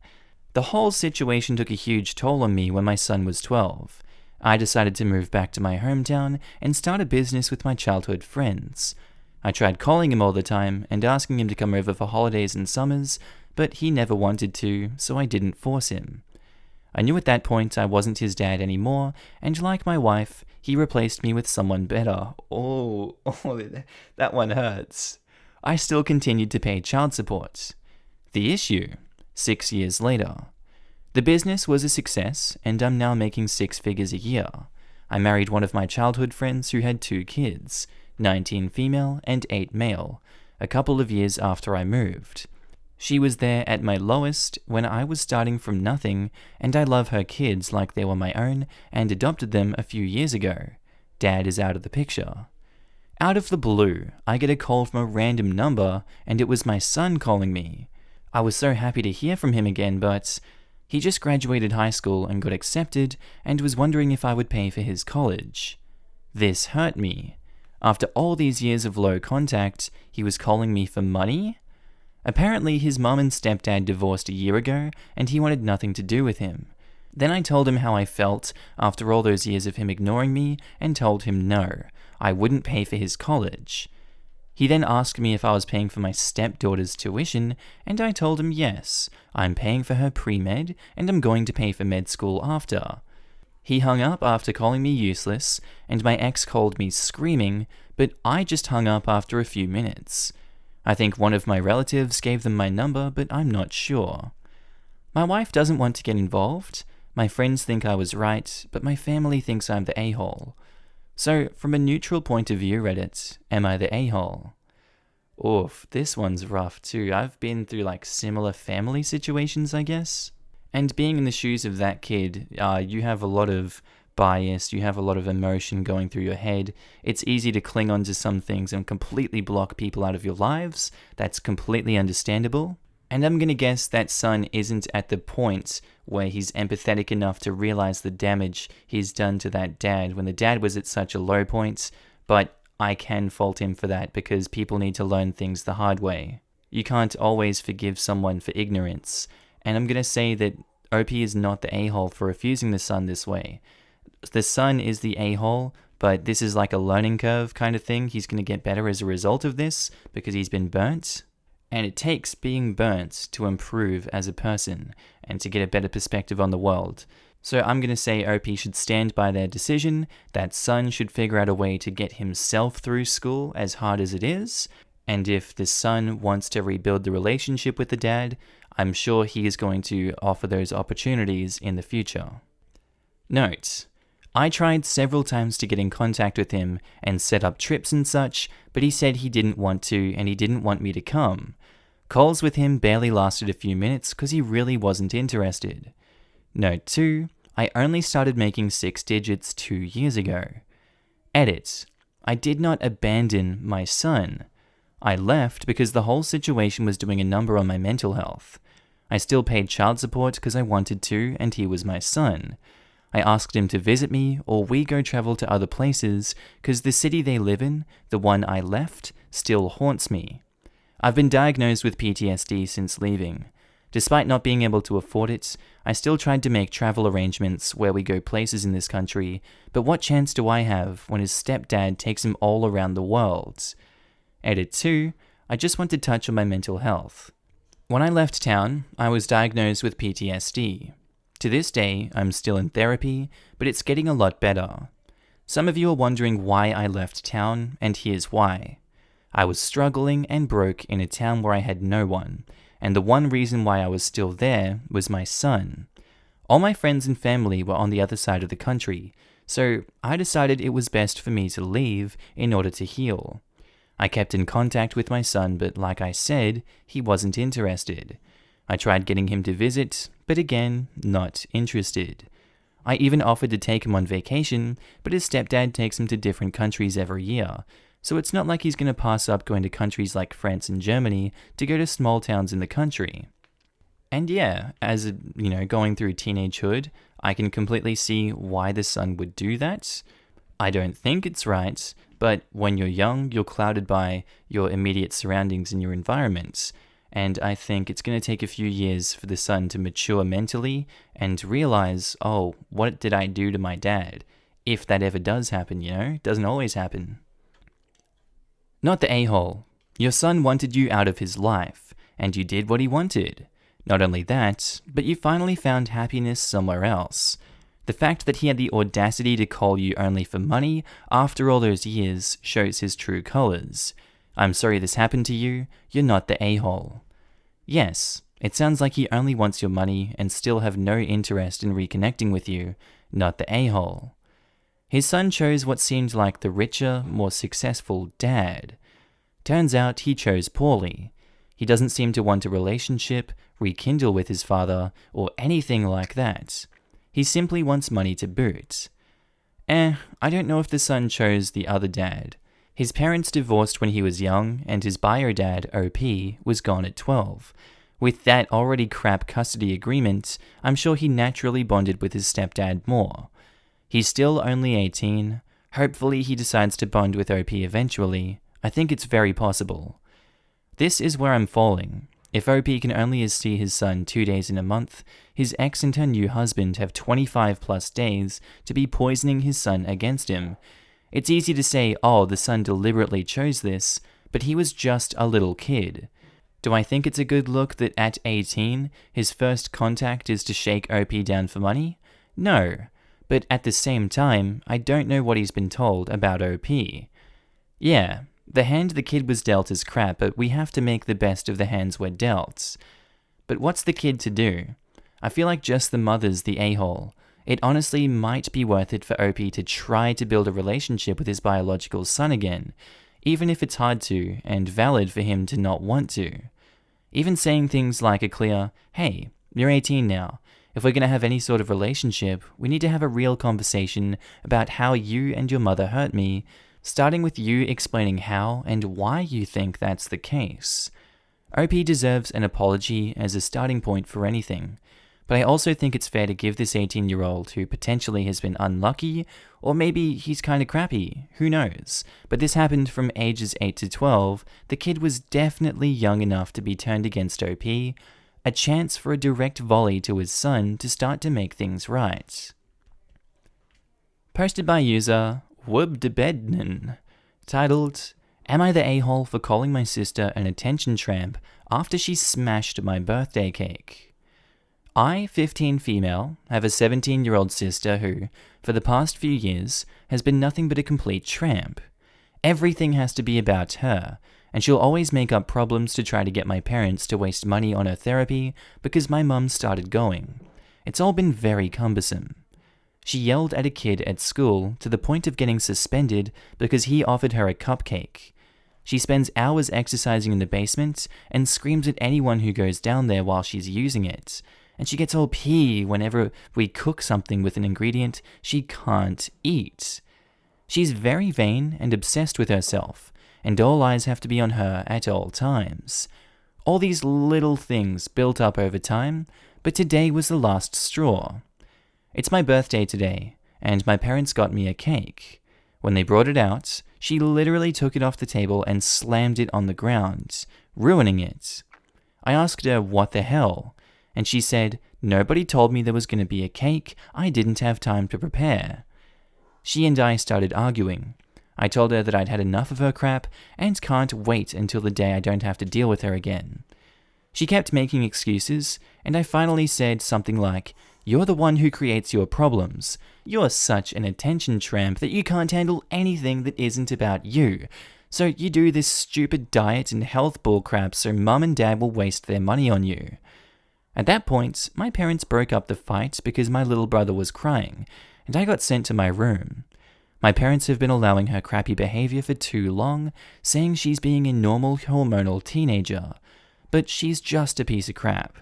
I honestly cannot wait until the day I never have to speak to her again, but was I too harsh? She's still my sister, and my parents never take my side, so I feel like I could be wrong. Yeah, I feel like again it's one of those ones where there isn't always a right answer to this. And you look at it in the situation at that time, you think, God, everyone sucks here. Then you look at it 10 years later and you're like, God, we're so silly. No one really sucked. We're just young and looking for a fight and looking to express our emotions. But I'm going to say that the state they're currently in, everyone does kind of suck here. Although I think OP was valid in calling her out if she hadn't been clapped down before, because again, you need to be burned to learn that your behavior is socially unacceptable. And that can be cultural, that can be different. Maybe that behavior is acceptable in some other places. Who knows? But in my perspective, everyone sucks here with, leaning on OP is not the a-hole. But I still think you got to be an a-hole to say that. You just have to. And it's not always wrong. It's okay to be an a-hole sometimes. Not the a-hole. It sounds like your sister may have some significant mental health issues too. If you feel like you can, I would talk to your parents about it from a place of love.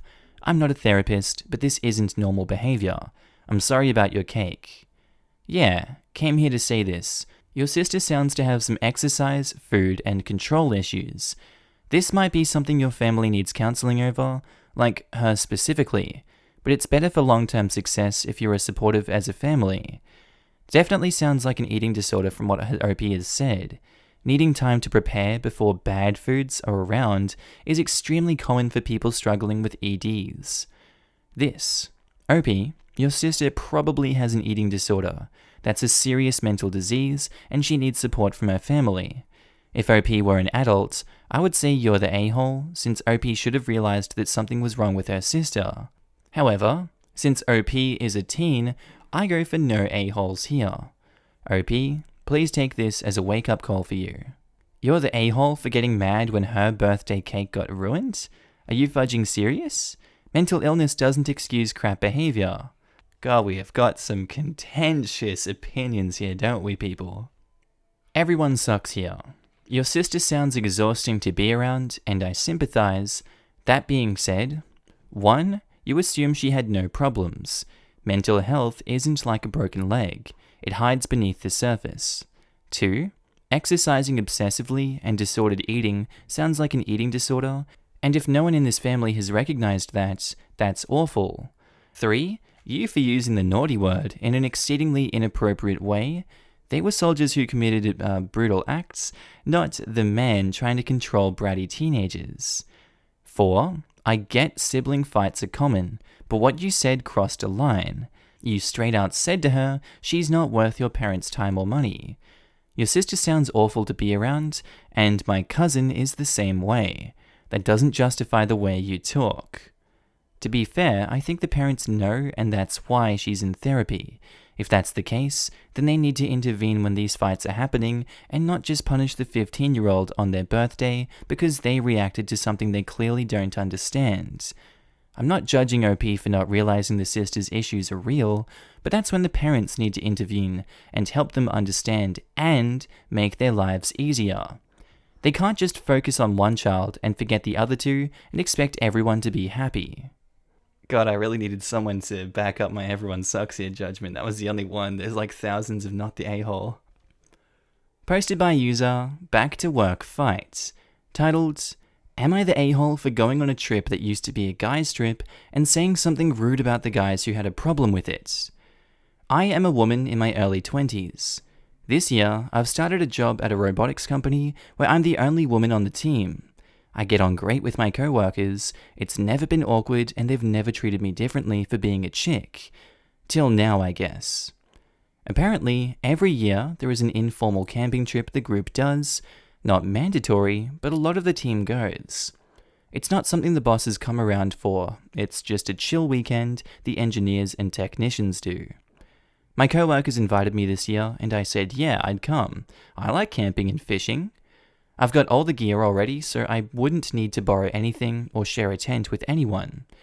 So coming up to the trip, I overheard a couple of guys at work saying some crap about how their girlfriends and wives don't want them going camping with another girl. They thought it was supposed to be a guy's trip. I didn't say anything or acknowledge I'd overheard, but I felt awkward about it. Two of the guys who I'd overheard dropped out of the trip, and then the third guy confronted me in front of a group saying, "Did you know X and Y can't come on the trip because of you?" And here's why I might be an a-hole, honestly. I went, that sounds like a them problem. Being in a relationship with someone who won't let you go somewhere? I just don't get why people do that, like, wow. And I guess that got back to the guys who decided not to go, and they have said some rude crap about me behind my back. They're both in their mid to late 30s, and have apparently been saying crap like how I don't know what a grown-up in a relationship is like, that I'm immature and bitchy, etc. I didn't hear it firsthand. A friend at work told me about it secondhand. Am I the a-hole / am I immature for what I said about the guys who couldn't go on a trip because of their girlfriends not liking it? Oh my god, how spineless can you be? Those guys are so spineless. What kind of relationship are you in that you can't go on a guy's camping trip with one woman that's in a relationship because you're insecure enough to think, oh my god, they're going to be having sex with her.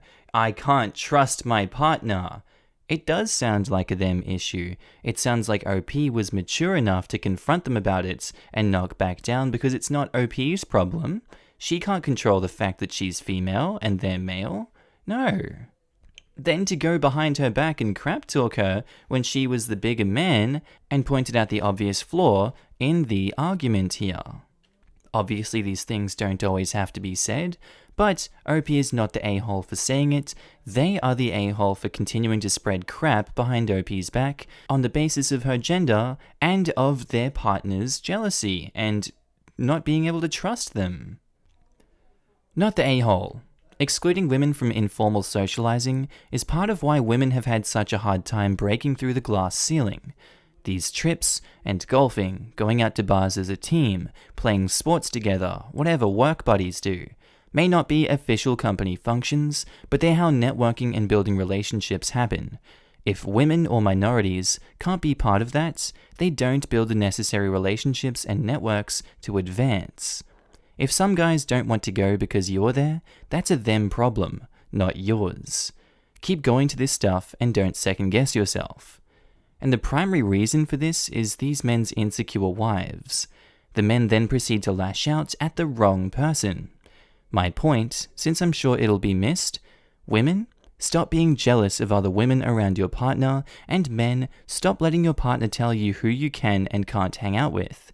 This sentiment also applies in the opposite direction. Edit. Now that I've sufficiently pandered to the neoliberal feminist base, I feel I can say this. If these women weren't cheating on their husbands, they wouldn't be so scorned about their husbands cheating on them. Ah, well done blaming women for men who can't set boundaries. When people on this sub claim it's overrun with hardcore feminists and is sexist towards men, I'll point them towards this thread of comments. Jeez. Women aren't invited because wives are jealous, and because of false sexual harassment claims? That last one is especially hilarious because sexual harassment claims are only starting to be taken semi-seriously.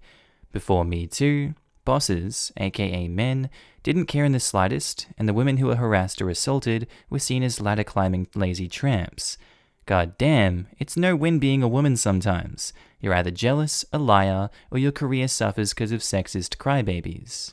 I don't get it. You don't think the women in OP's story are at fault for kicking up a fuss about another woman joining the trip? Rather than the women, I think it's the men's fault in this situation for blaming OP. Yes, the wives are being distrustful and creating problems that aren't there, but that's in their respective relationships, so who cares? And I guess this one started getting semi-political and it's going to piss off some people. It's going to make some people happy hearing that. I understand that. Please just keep it civil. I'm sorry that I went into that territory. This channel isn't for that. Am I the a-hole for calling animal control and having my sister's dog taken away? Hello all. I, 22 female, am super allergic to dogs.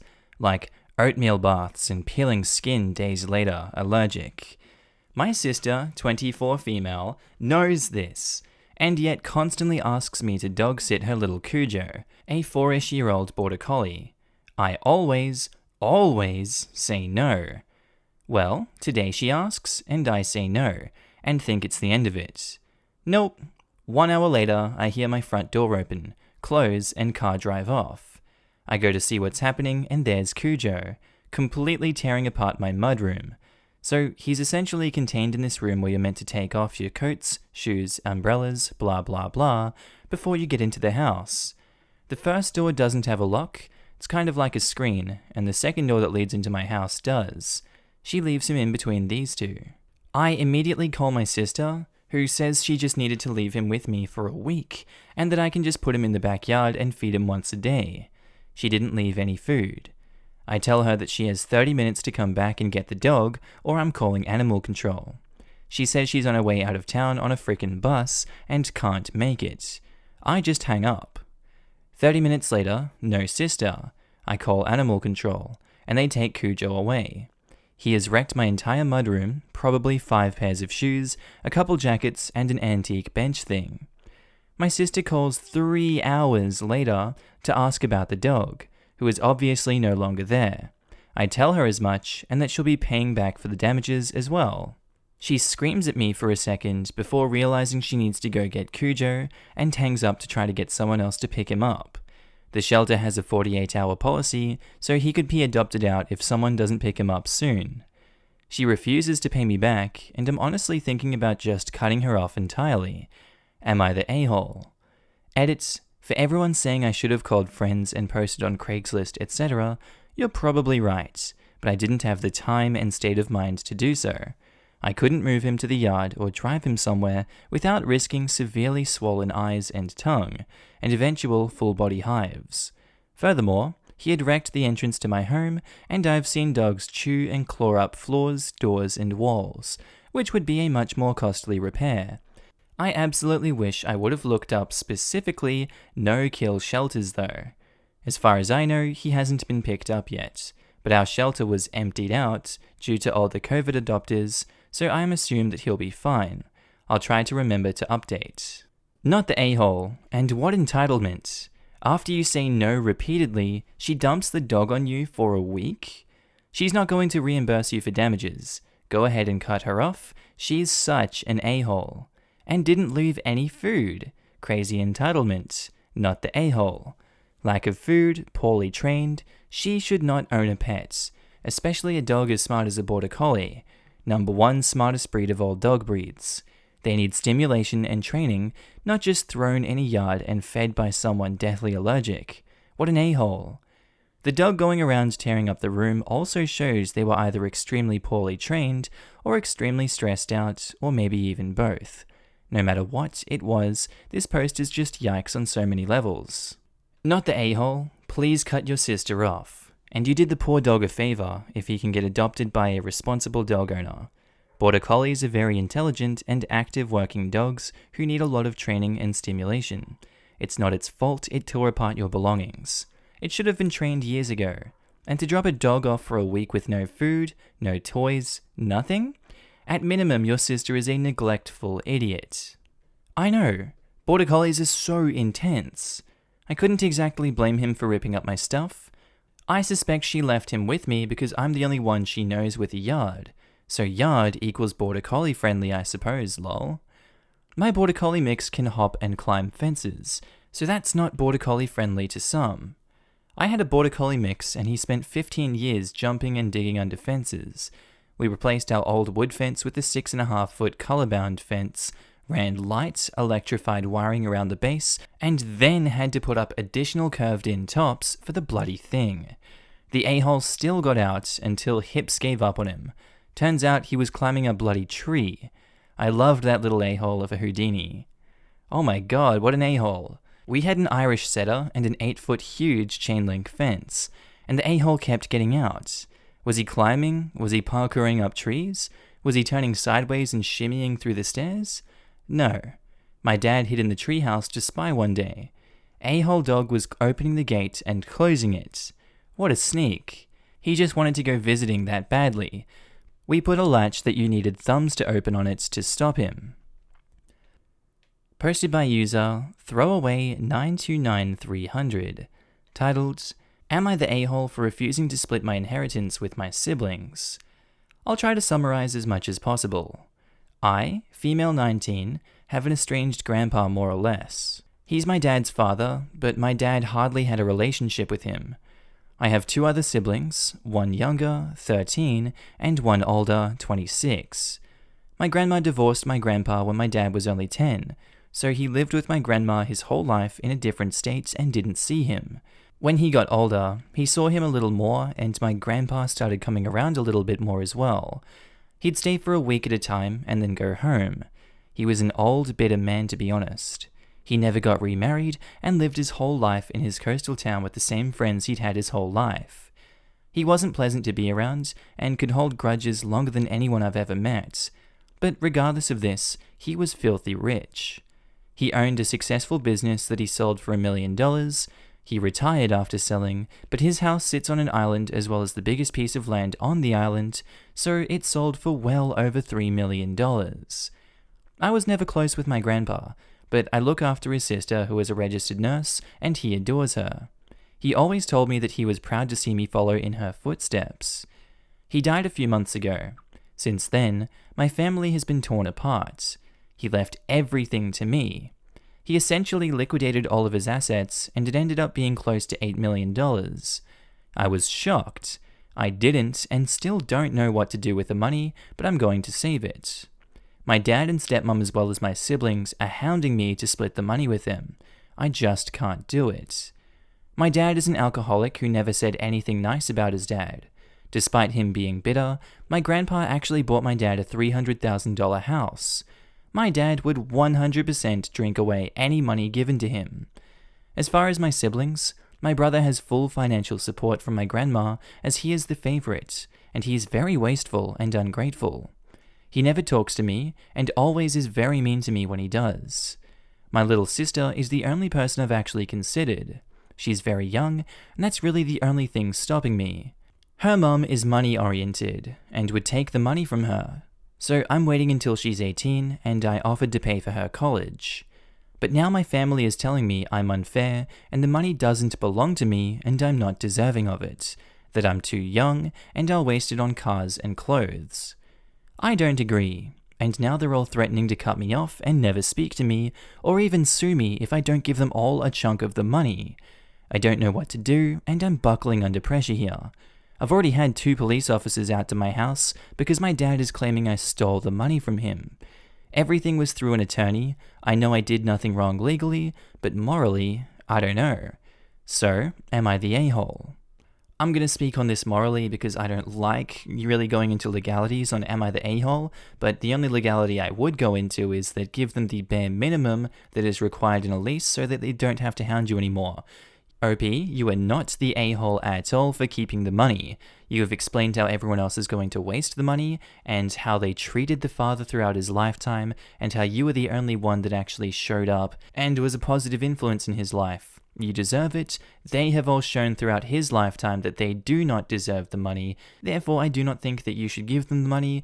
It would be morally like spitting on your grandfather's grave because he wanted you to have it. So no, you are not the a-hole in this situation at all. Not the a-hole. My god, these entitled people.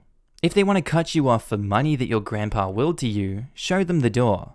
Buy yourself a lovely home and move away from them. Pay for your sister's college and save the rest. If you want to show right now that you are giving your younger sister the money, put it in a trust that only she can access at 18 or 21.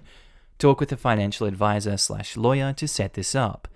That way, the mum cannot have access to it, and it will be there for your sister should anything happen to you in the meantime. With that amount of money, I would speak to a financial advisor no matter what. It is very easy to blow through the money. Not the a-hole. Depending on how much leverage the mum has, your mum might guilt your sister into handing the money over. You can set it up with a lawyer or accountant that has to approve withdrawals, which might be a nice stopgap in case OP isn't around to pay the money directly to the sister. Other steps can be taken to make sure the money goes where it's supposed to. Yeah, I wouldn't even mention a trust for the sister until she was old enough to access it.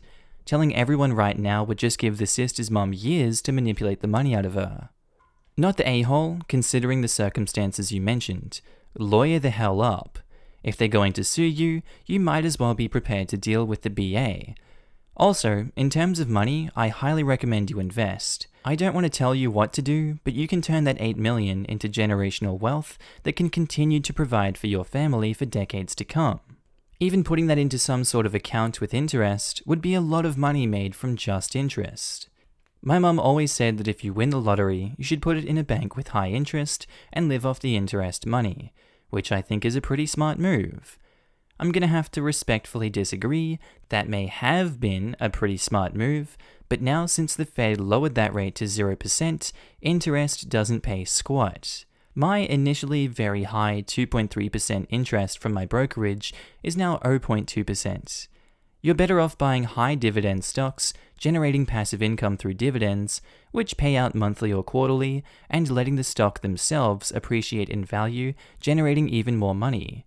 For example, $8 million at 0.2% interest is $16,000 a year. The stock BMO, on the other hand, has a 6.76% dividend yield, and individual share prices have gone up from $40.21 to $56.61 in the last 3 months. If you invested that same $8 million in BMO 3 months ago, you'd be up $3.26 million already, not counting the 6.76% dividend. Posted by user AmiTheA Throwaway 67, titled, Am I the a-hole for letting my sister say arigato and konnichiwa at a Korean restaurant?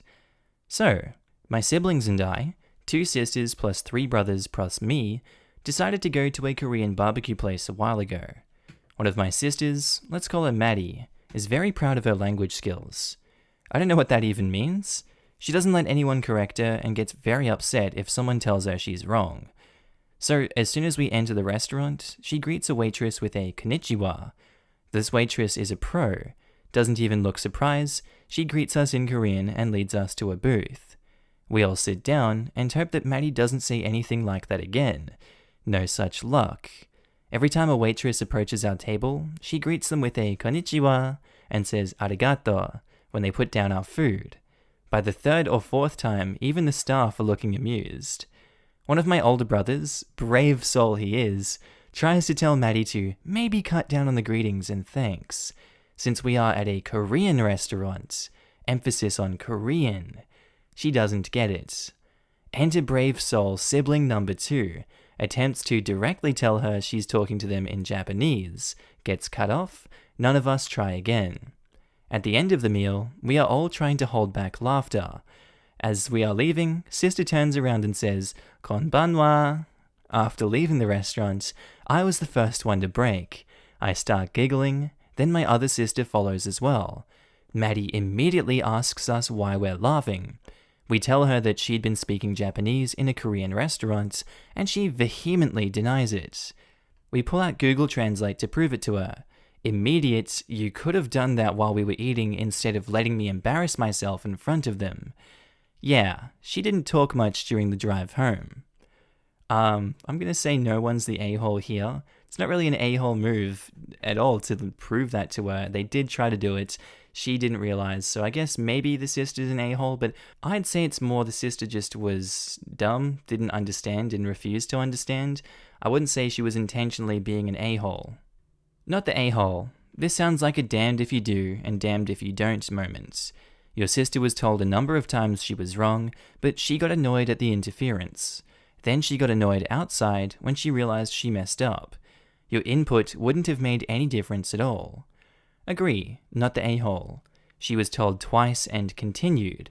She was certainly not left to speak Japanese unknowingly from entering to exiting the restaurant. I had second-hand embarrassment just reading the post. It's worse when you're on the other end.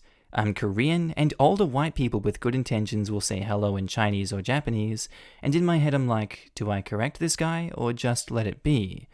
Also, when they absolutely butcher the language, it's hard to keep a straight face. Come salabalabalala. Ah yes, very good sir. Everyone sucks here. That poor server had to put up with your sister's crap, and I doubt that she thought, oh, well, I know the rest of the table is mocking her for it. Instead, she probably thought you were all like your sister. When you started laughing on the way out at her, that could be interpreted as the whole thing being intentional. Your sister is arrogant, but you should have clocked her after that first greeting. This is a Korean restaurant, stop using Japanese. Clock, in this case, doesn't mean punch. It means basically to check someone or call them out. It's queer black slang that I used, because I'm a black queer. This one. Restaurant staff have to put up with soft racism every single day, and it hurts. The staff could have been born and raised in OP's country, and yet again they are hit by ni hao, or whatever, by ignorant people, and made to feel they don't belong. Your sister sucks big time, and OP also the a-hole for not dealing with it. Not saying anything doesn't excuse it. Posted by user Throwaway Z201301, titled, Am I the a-hole for telling my niece to stay in the closet until she gets her inheritance? My 42 male, niece 17 female, recently confided in me that she is a lesbian. I supported her, let her know I'd be there, etc. Usual ally stuff. However, she told me she was going to come out to the whole world this week. I let her know she should absolutely wait for her grandparents, my parents, to pass. My father is incredibly wealthy and has tens of millions of dollars in assets that he will be passing down once he is gone. My father is a raging homophobe, who has flat out stated that any gay individual in our family would be written out of the will, and to make sure the rest of us don't just split more money with said gay relative, they will instead have that portion of the inheritance put aside for that family member donated to charitable causes. That money will be erased from the inheritance. Since both my father and mother are incredibly poor health, stage 4 cancer and debilitating dementia respectively, I told my niece she should stay in the closet for a little while longer. If she comes out as a lesbian and they find out, she will quite literally lose out on $7 million. She was a little sad but also appreciative, since that is obviously a life-changing amount of money that will allow her to live luxuriously until she dies. My wife, however, said that I am being an a-hole. I am telling this poor girl to hide who she is just to appease old bigots. That is true. I am asking her to appease old bigots, but I feel like her life quality will be much better with $7 million at the cost of 1 to 2 years in the closet at tops. I have also seen my father's will and know who is getting what, so my niece is definitely going to receive $7 million as long as my father doesn't rewrite or edit his will. Am I the a-hole for telling my niece to stay in the closet so she can be a millionaire? Small update, my wife apologized for getting snippy with me and now agrees she should hide it for a year or two. She is a powerful advocate of LGBTQ rights, so she had an angry knee-jerk reaction to my dad's bigotry. And I think that goes without saying, absolutely not the a-hole for telling her to do that. I'm pretty sure a lot of people would stay in the closet for 1 to 2 years just to get $7 million inheritance, when the risk is that that $7 million could go to causes that actively work against LGBTQ rights. I'm saying just morally I would do that if I was her. It seems the right thing to do, even though a lot of people would not agree with that. And people are entitled to their opinions. OP, not the a-hole. Oh god, I'm torn. This is honestly an excellent case study for an ethics class. My gut instinct is to say that you should never encourage someone to stay in the closet longer than they want to, but yeesh, that's a life-changing amount of money. No a-holes here, besides your parents for being raging homophobes. For ethical reasons, think of it this way. She stays in the closet for the next couple years, inherits the money of a homophobe, then once she has the inheritance, have a nice gay life and not have to worry about her homophobic grandparents bothering her for who she loves. This is the way I see it. While it's unpleasant that the only way is to conceal her true self, it would provide a beyond sturdy foundation for the rest of her entire life and allow her to live a quality life of her choosing. She could also, once she inherits, donate to charities that would help troubled LGBTQ+ teens and young adults. And the reverse of that is, I have a feeling old Gramps is spiteful enough to have selected some anti-LGBT organizations for that $7 million to be bestowed to. Normally, I wouldn't advocate for someone to stay in the closet, but 1 to 2 years to both get that money and also to prevent the money from going out to actively hurt other LGBT people seems like a really good reason to twiddle your thumbs. Not the a-hole. 7 million changes anyone's life, and it's not like she'll have to hide it forever. Info. Are you and your wife the only ones who know? Yes, my wife, myself, and my niece. My father trusts me immensely and is willing to discuss these matters with me. My mother knows as well, but her dementia is so bad that it doesn't matter. She should also carefully consider how and to whom she shares the information amongst her friend group. I have seen people out others for horrible reasons. It would be awful if she chose not to come out now to family, only to have some Badinsky write a poison pen letter to her grandparents. Posted by user AmiTheA Throwaway 3722, titled, Am I the a-hole for addressing my uncle who is the same age as me as my uncle on a social media post and embarrassing him? I, 17 female, have an uncle, 17 male. I've never viewed him as an uncle since he's the same age as me. Now, the little crap finds it hilarious to address me as a niece whenever we meet, and insists that I call him uncle. Family is very meh about it, but mostly on his side. You address your other uncles as uncles, why not him? He's your grandfather's son as well. He deserves that title from you just as much as Uncle Y and Z and X do. Except, Uncles X, Y, and Z are all around my mother's age, so 20 to 30 years older than me, not the same age. He really put on the waterworks the last time, and now I'm really the a-hole for making him feel left out by not calling him uncle and not responding when he says niece. I've been disinvited from a few family gatherings because I refused to bow down. Well, in order to get on some of my family's good side, I posted a family pic taken on my birthday. In the caption I said, thank you to aunties XYZ and uncles XYZ. Except this time I put him as an uncle. I thought this would tide them over since captioning him as an uncle is easier for me than calling him uncle to his face. My close friends know my family dynamics, but the people I don't really know well, they genuinely thought we were cousins of some sort. Well, I put him as uncle, people kinda went crazy. At first, they kept saying I accidentally put him as an uncle, and when I didn't reply, he started getting messages like, oh my god, is OP really your niece? And so OP's grandpa is your dad? All of your siblings are in their 40s. Yeah, I basically blew up his entire friend group with that one pic. He's not talking to me and is pretty ticked. I don't see OP doing that spitefully. OP was literally just doing what this man wanted. You're not the a-hole for doing that. He's the a-hole for putting so much pressure on you, and then it finally coming out and him getting the repercussions, and then putting that on you?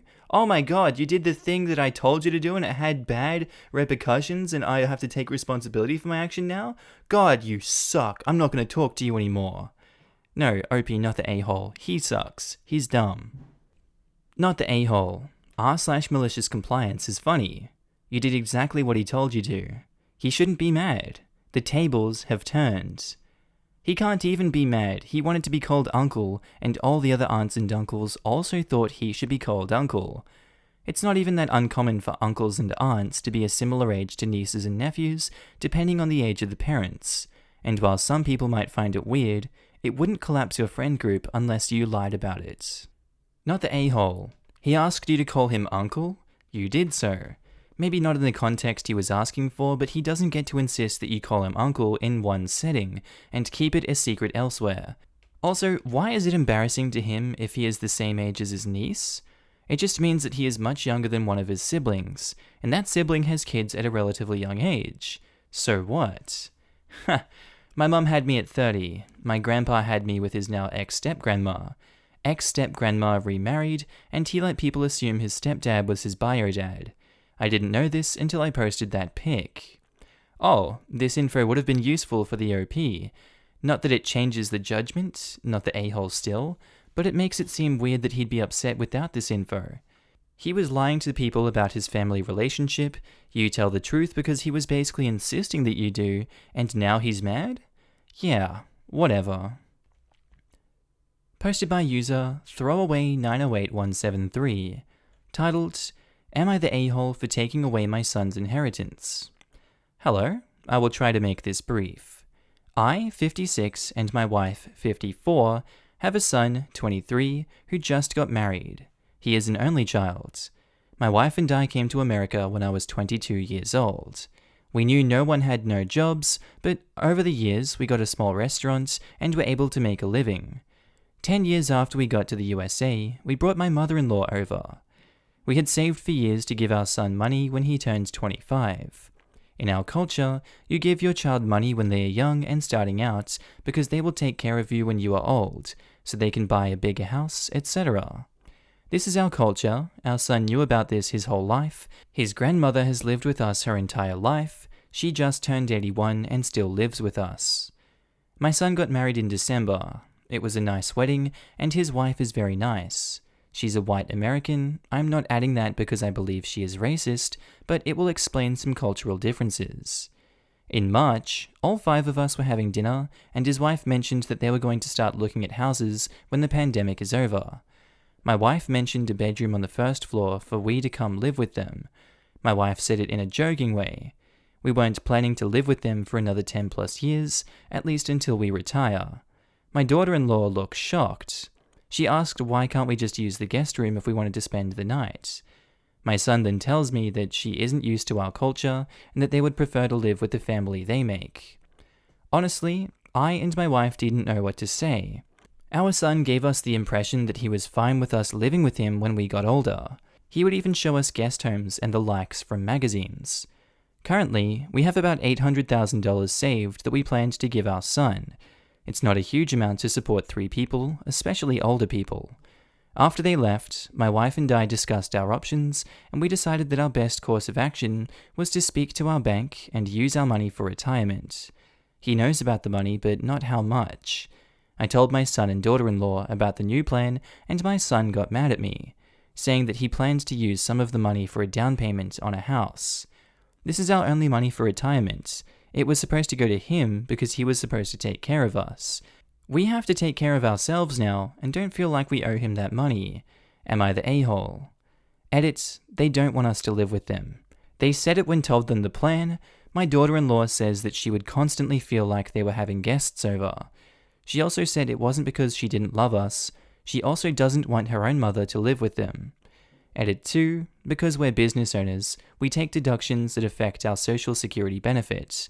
We will not get a lot, but my wife and I are healthy now, and we can work into our 70s or 80s maybe. I hope that clears some things up. Well, they're business owners, and they know what they have to do with their money. I'm going to say the parents are definitely not the a-hole in this situation. If the son isn't planning to make that accommodation for them, and they don't have an option outside of this money they have, why should he take that money off them in this point and leave them with absolutely no money or ability to look after themselves in their old age? I think that the son is being greedy in this situation and needs to respect that these people are not going to give them that money. He is an adult, he can make that money for his own house deposit and can pay it himself like everyone else does. The parents have to look after themselves, everyone has needs. The parents are not the a-holes. No one's an a-hole here. Expectations change, and that's fine. If he's not going to take care of you, you need that money to take care of yourself. That's really all there is to it. Yep, it's really as simple as that. If anyone is a bit of an a-hole, it would be OP's son for still feeling entitled to the money when he knew the expectations that accompany it. It was never phrased as, here's a bunch of money because we love you.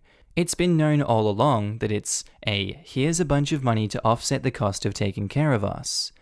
OP's son is allowed to change his mind, and only wants his wife and their children living in their home, and no longer wants the OP plus wife to live with them. But that money is for OP plus wife retirement. That retirement now just looks different than they expected, based on years of understanding. I'd say son is the a-hole for that reason. He knows the drill and is getting pissy because he wants the money for himself without fulfilling his side of the bargain. OP asks, how do I explain that to him so he understands? And you can say, while we'd love to help you with the house, this money was set aside for our expenses during retirement. You and your wife aren't caring for us in our advanced age, which we respect and accept, but that means we need it to care for ourselves. Maybe add, It'll all pass to you once we pass away, but until we do, we need to pay for a home, and I personally have a responsibility to set up your mother to live safe and dignified in case I pass before her, and vice versa. It's fine if you and your wife can't take us in, but that changes our plans, because it means there's a nursing home to budget for. You're definitely not the a-hole, OP. Not the a-hole. Your son has been well aware of what the money was for his entire life. He chose not to tell his wife anything about it, and chose not to volunteer the information to you that it wouldn't be happening. Only you found out because of a fluke in a random conversation. Why on earth would he think for even a minute that he would still get the money to take care of you when he had no intention of actually taking care of you? At this point, even if he said he changed his mind, I wouldn't give him a penny without getting something drawn up by an attorney and signed by all of you, stating what you expected in exchange for the money. Agreed. The son seems to be an a-hole on up to 3 fronts. 1. His reaction to their decision to keep this money as retirement money. He knew their plan was to retire with him, and he just told them that they can't. He should expect their plans to change and shouldn't be guilt-tripping them about it. They are changing their plans to accommodate him and his wife's desires. 2. Not informing his wife about any of this in advance. He put her in a very awkward position, though it does sound like she's handling this very well. 3. He may have been trying to delay this conflict until after he had the money. That's not clear from the post, but I have to wonder. If it's true, it upgrades his level of a-holery significantly. I'm not sure how much of these factors is in play. He's somewhere on the spectrum of a-holes though. Am I the a-hole for filing a police report on my mother? Quick backstory. When I was 15, my mum took my SIN and hooked up cable under my name, and racked up the bill and left it to later reflect on my credit bureau. Fast forward this year, I'm getting calls from a collection agency saying that I owe $1,800 for cable/internet from 2014. I say I have no clue what they're talking about, and ask the address/phone number, and voila, it is my mother's address and phone number. I call her, and she lies a couple of weeks about it, but eventually she says she did do it, but I always wanted to give you and your sister what you wanted, and couldn't afford to maintain the bills. I'm sorry, blah blah, insert gaslighting and her being manipulative, and making me feel like crap about it. The collections agency is now saying I have to make a police report, stating fraud in order to get this off my credit bureau. My mum is texting me paragraphs saying how she's going to go to jail and that my younger sister won't have anyone to take care of her, blah blah. Am I an a-hole for making the police reports? My credit is really important to me, and she's making me feel like an ass for even considering doing that. This is one of those divisive ones that a lot of you people in the comments will be like, don't throw your mum under the bus like that, she's your mum. The mum did a terrible thing and racked up $1,800 in bills, is a narcissist, and continues to throw the son under the bus. The son is now 21 and needs a good credit score to continue a productive life. I'm gonna say he is not the a-hole for this, but I don't know what he would do in this situation. I don't expect an update to come from this. Not the a-hole. However, everyone who is saying they won't take her to jail for identity theft are crazy. Over $999 is a felony, and if she has any priors, they can and will put her in jail. Keep that in mind, because people saying she won't go to jail are probably wrong. My mother ran up over $100,000 under my name, a lot of it by getting $15,000 student loans over and over, even after I found out and said to stop. The worst part was lying to my grandma and getting her to co-sign on them. My grandma couldn't believe that anyone would do that, and even before going no contact with my family, that side refused to talk to me because I couldn't pay the loans back, and my mother refused to, and it destroys my grandma's credit too. I eventually had to change my fudging social security number. Identity theft isn't a joke. Not the a-hole, but can I suggest something else? As a former loan officer and working in a banking for 15 years, I will tell you crappy parents do this to their children all the time, and will continue to do so as long as they can get away with it. I echo the sentiments of other posters that said to not trust debt collection agencies because they bought that debt and want their money back. What OP needs to do, assuming OP is based in the USA, is 1. Add a fraud alert to the credit report at all 3 credit bureaus, Experian, TransUnion, and Equifax. It means no new credit can be opened under her name and social security number without the lender contacting her at a phone number she provides the credit bureaus. So if mum gets shady again, she will be stopped, assuming mum doesn't have OP's phone. 2. Go to annualcreditreport.com to get her free credit reports that she is legally entitled to. FYI, everyone is allowed to get their credit report from each credit bureau once a year. 3. Review the credit reports and find anything that's not hers. This includes other debts and possibly information like phone and address, and dispute them through the credit bureaus. Disputes will prove she was a minor when these occurred and should be removed. 4. Rebuild credit by opening a secured credit card. What that is a credit card backed by a savings account OP opened. So for example, her credit union will give her a credit card with a $500 limit. Then OP has to open a savings account and deposit $500 that cannot be touched. After 2 years, sometimes less, OP can then close out that savings and take the cash back and be left with just the credit card. In the event OP is bad at paying back that card, the credit union will use the money in the savings to pay off the card balance and then close it. Thank you. You're welcome. By the way, if you're not independent from your mum, start working on it ASAP. Also, your younger sibling is not your responsibility, but you can set a good example for them by showing them what a responsible and caring adult is supposed to look like. If I were you, I'd put a fraud alert on your siblings' credit reports too. Oh no, I've been out of the house since I was 18 due to her narcissistic behavior. Thanks again. Posted by user, I've made a throwaway too. Titled, Am I the a-hole for telling my neighbors to get a bigger yard if they want their kids to have somewhere to play? I'm 26, female, and living with my husband, also 26 and male. We've been living in our current starter house for a little over a year at this point. The neighbors across the street have 4 kids under 10 years. For reference, my neighbor's front yard is taken up mostly by a rather large driveway on a steep incline. The lot their house is on is also much narrower than the one my husband and I's house is on. My house also has a small pool that came with the house in the backyard. A couple weeks ago, my husband and I went hiking over the weekend. When we got home Sunday, I saw the neighbor's kid playing in my yard.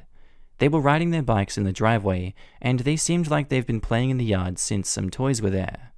I told them to leave and brought the toys in the yard to my neighbor, and asked her to make sure the kids didn't play in my yard again. She apologized and said sorry. She'd just been happy for them to get out of the house while she cleaned. I thought no problem, end of story. Well, last week when I was in my garden, my neighbor, the kid's mum, came and said hi. She asked if it would be okay if the kids used my pool, since it doesn't seem like it gets used much anyways.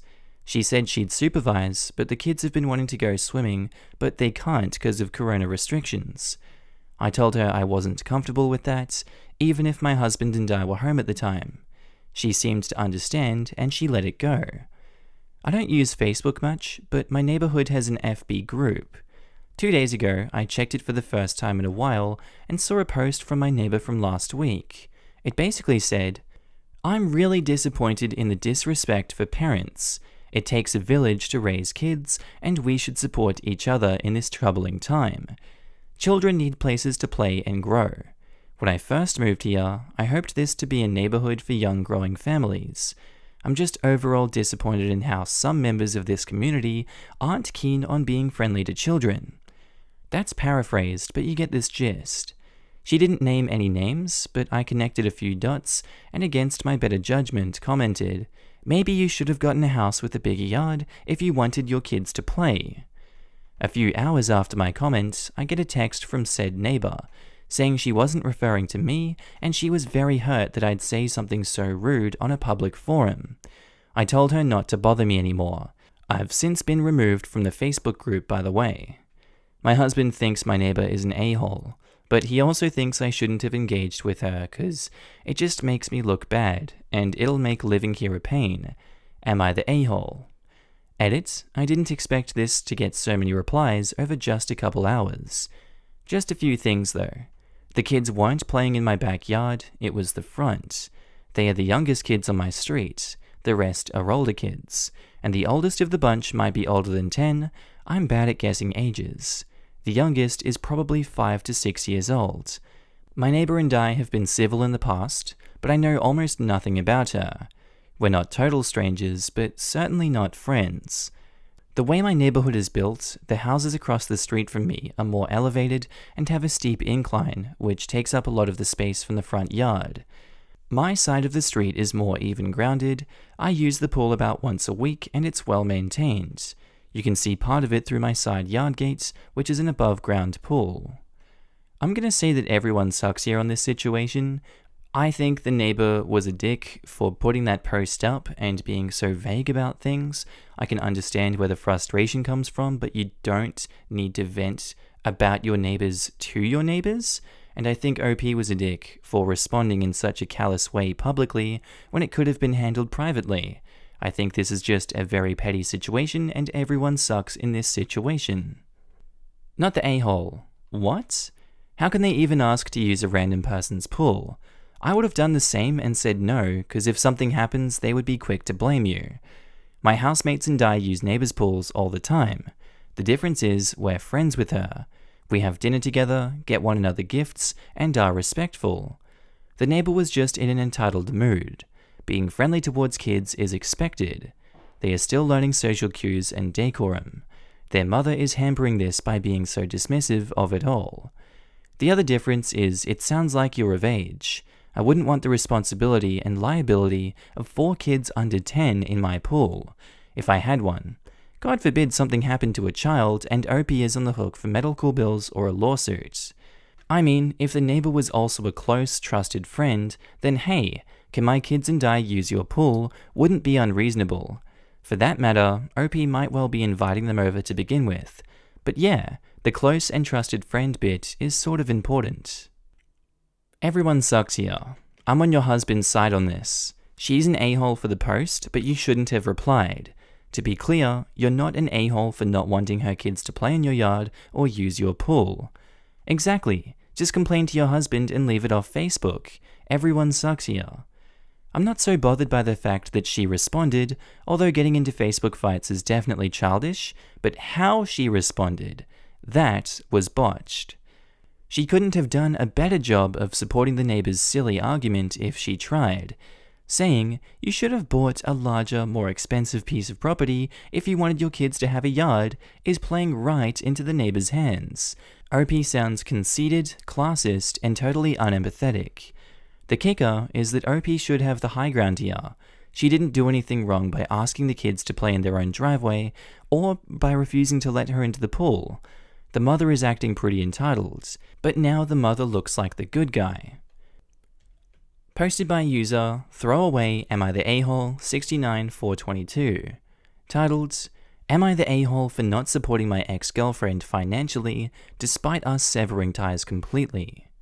My ex, 23 female, and I, 22 male, were together for around 2 years, and have been separated for almost 2 years. When we broke up, I moved to university, and she stayed behind to work. Recently, she's been trying to reconnect with me. I primarily ignored her because, after the breakup, it got ugly. Won't get into details, just a brief overview. We broke up because she wanted an open relationship, asked multiple times before we broke up, and I wasn't down with the whole idea. She showed her true colors after by slandering me with false accusations on social media for our friends to see. While I wasn't perfect in our relationship, it was all very untrue, so we severed ties entirely. So as of late, she's been trying to become friends again, which I thought was incredibly weird. It's now summer, and I've been working my ass off and making decent money and saving money for future rent. Around a week ago, I heard a knock on my door. When I opened the door, who did I see? My ex-girlfriend is standing there bawling her eyes out. I thought something horribly wrong had happened, so I asked her if she's okay, and she just hugs me hard and cries a lot. So I invite her in to sit down and talk. I was worried something had gone wrong, so I again asked her what was wrong. She didn't want to say, so we waited 10 minutes until she was ready to answer. She told me straight up that she needed $3,000. I asked her why she needed that kind of money. She said the dealership was going to repossess her car if she didn't pay what was owed. At first, I was sympathetic because that does suck. But then I remembered that she had recently, just before COVID, gone on a $5,000 vacation to the Bahamas with her new boyfriend. I initially tried to tell her that I didn't have that kind of money to spare, but she wouldn't take no for an answer. She said things like, "I still love you, and I know you love me, so please help me out," and saying, "Please," nickname she used to call me when we were dating. I declined because it was her fault that she was in this financial situation. Eventually, she must have got the hint that it wasn't going to happen, and she left. Some of her friends reached out to me and started calling me an a-hole because I wouldn't help her in her time of need, and some said, "At least pay some of it." None, not one of them offered to help me pay off the debt. I refused to help pay because I know she wouldn't do the same for me. Am I the a-hole? No, OP, I know you're coming here to look for validation. Absolutely, you are not the a-hole in this situation. It's okay to vent about these situations. It's okay to get this off your chest. Reading the comments is a good way to find out why you're not the a-hole and how to approach this one. She is definitely gold-digging you, looking for sympathy, and she is a huge walking red flag in disguise. She is the entire Russian army of red flags, buddy. I would stay away, block her on everything. She is dangerous. You are not the a-hole. She is the a-hole. Not the a-hole. This is pure manipulation on her part. You owe her nothing. I would understand if someone wanted to help a friend out, but she is not your friend. She is someone who hurt you, slandered you, lied about you, and now hope you're naive enough to be manipulated. So much not the a-hole. Do not fall for her scheme. Thank you for the response. An outsider perspective really helps. It almost worked out for her. It was hard to separate former feelings for her from what she was asking. I wasn't going to pay the whole thing, obviously, but I was tempted to help. But I'm glad I wasn't manipulated and I held firm. I'm glad you held firm. Just think how utterly crazy it is for someone you broke up with 2 years ago to come and demand money from you. She's probably desperate because no one else is falling for her manipulative tricks. Cut all contact with her and her so-called friends. You do not want these kinds of people in your life. Not the a-hole. No matter what anyone else says, it's your money at the end of the day. Why doesn't her new boyfriend's family help to pay? Or her family? Or her friends? Or his friends? Not her ex. Tell her she's crazy. Like an hour ago, I asked one of our mutual friends why, and he told me that her parents refused to help because of the vacation thing. Said to them it was a teaching moment, and her boyfriend is just as broke as her. He burns money just as fast as he makes it. He only works for close to minimum wage as a cashier. I've blocked her and told her not to show up at my house from now on to try to manipulate me. Posted by user, Welcome to Favortown, titled, Am I the a-hole for asking my date for their ID to confirm their age? I, 22 female, went on a coffee date with this guy from Tinder after talking for about a week. On the app, it said that he was also 21. When I got to the coffee place, he looked kinda like his pictures, but a little younger, making me question his age. So I decided to ask him if he wanted to get a drink later. He started acting kinda weird and looked nervous before suggesting dinner instead. This was odd to me because he had previously said that he enjoyed drinking. During the date, he also said he worked somewhere else than he had told me via text, making the whole interaction seem off. At the end of the date, I asked him to drive me home, and when we were in front of my apartment, I brought up the inconsistencies between what he texted me versus what he said and asked to see his ID. He started crying and apologizing and showed me his ID. He was 18. I felt really bad for making him cry, especially because I didn't plan on going on a second date. I told my friend about it, and she said I should have let it go, and there was no need to embarrass the guy. So, am I the a-hole? This is a hard one for me. I'm gonna say she's not an a-hole. She was just covering her own tracks. He's the a-hole for lying. It was his reaction to cry. She wasn't going in there with the intent of, him crying. You can always make the argument that the pathway to hell is paved by good intentions, sure, but I don't see her being a malicious person in this situation. I don't see any reason why she would be the a-hole, so he's the a-hole, not her. He lied, she didn't. Not the a-hole. That's manipulative and gross, and if he's not called out, he's more likely to keep doing it to other women. Report his Tinder account. Edit, if you're sitting at your computer thinking about commenting on how women do it more often, or women do this too, ask yourself where I said it's only gross because he's male. Also, go for a walk or something, bro, I don't care. Not the a-hole. You did the right thing. He could have been a minor. Exactly. There are people who are saying everyone sucks here because OP didn't need to see the ID because she wasn't going to see him again and he was 18, so she wouldn't have gotten in trouble. But how could she have known he wasn't younger? She could get in serious trouble if he had been. She was right to ask about it. Exactly my point. It's good for her to know because what if someone tries to drop her in it for going on a date with a minor and she's not prepared for it?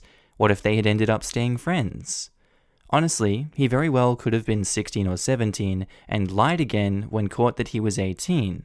I've heard of it happening. He had his ID, so not in this case, but you should always check someone's age if you're unsure before pursuing them. Sadly, in Minnesota, 16 is the age of consent, so if they're driving, they're safe, but really I would not recommend it. My ex slept with a 17-year-old at 35-ish. Didn't know that until near the end. Oh god. Posted by user Sully Beats, titled, Am I the a-hole for getting angry at my friend's Weeaboo brother? My name is Jacob, I was born in 1994, and I grew up in Misawa, Japan. My dad came from the United States in the late 80s and met my mum.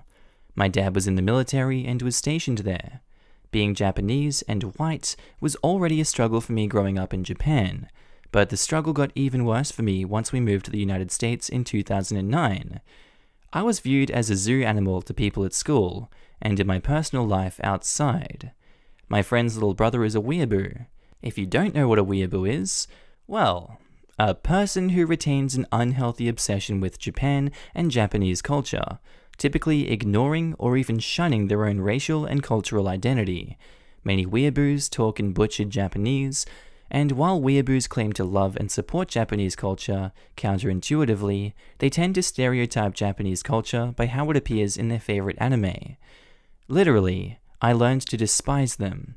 Imagine sitting in the cafeteria, quietly eating lunch you brought from home, and this kid in a Dragon Ball hoodie comes up to you yelling, "Konnichiwa, Jacob-san! Can you bless me in the art of Naruto?" Just looking at him as you slowly die inside, and everyone around you gives you a look of amusement. Yeah, his brother is exactly that. He's the chubby guy who loves to hang out with us, but only because I'm there. I always get pestered about life in Japan and how everything he views is perfect. He was telling me last night about how the otaku culture is loved in Japan, and he would fit in so well with people, and I'm basically disrespecting my culture for not knowing certain things he likes. I finally snapped at him and told him that otaku is basically calling himself out.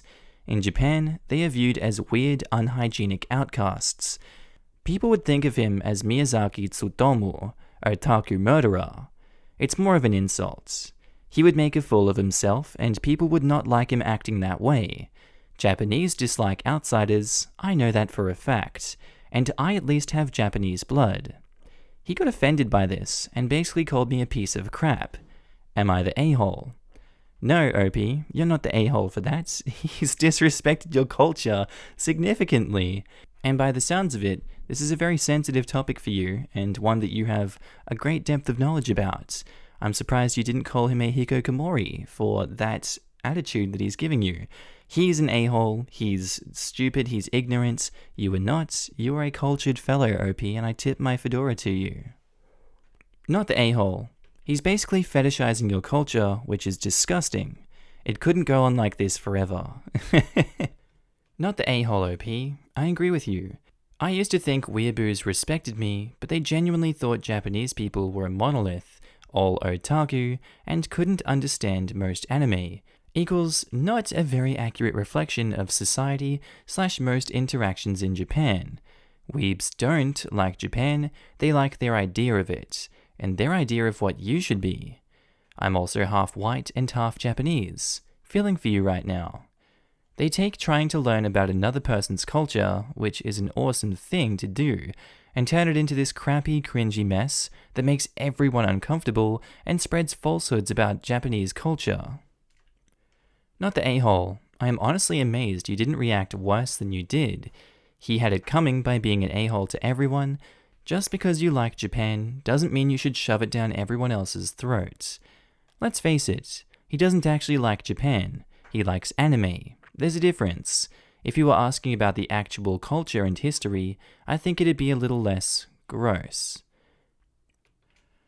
Posted by user MockHawkBork, titled, Am I the a-hole for telling my wife what my parents think of her? This is my first Reddit post. I'm normally a Twitter guy, so forgive me for formatting issues. I'm not used to all of these characters. My wife Megan and I are both 30, and we've been happily married for almost a year now. I know it sounds cliche, but I genuinely feel like I'm married to my best friend. We have a great relationship. Megan's parents are pretty cool. My parents are another story. My parents and I are first-generation immigrants, but I was an infant when we arrived, so I have no memory of my birth country. My relationship with my dad in particular has been deteriorating for the past 5 years or so. We have completely opposite political views, among other issues. Megan and I have tried to set boundaries on what we will or won't talk about with him, but he ignores those boundaries. As a result, I don't enjoy talking to him at all anymore. Megan was more patient with him than I was, but even she finally muted my dad on WhatsApp, and they don't really talk at all these days. She does still send my mum pictures and updates about how we're doing. My mum pressures me to talk to my dad, even though she knows that those conversations don't end well. Yesterday was my dad's birthday, so I gave him a call. He wanted to talk about some current events, even though I wanted to avoid that topic, and things got heated. We hung up, and I thought that was the end of it. Megan wasn't even in the same room during the call, and the entire conversation was in my parents' native language, which she doesn't speak.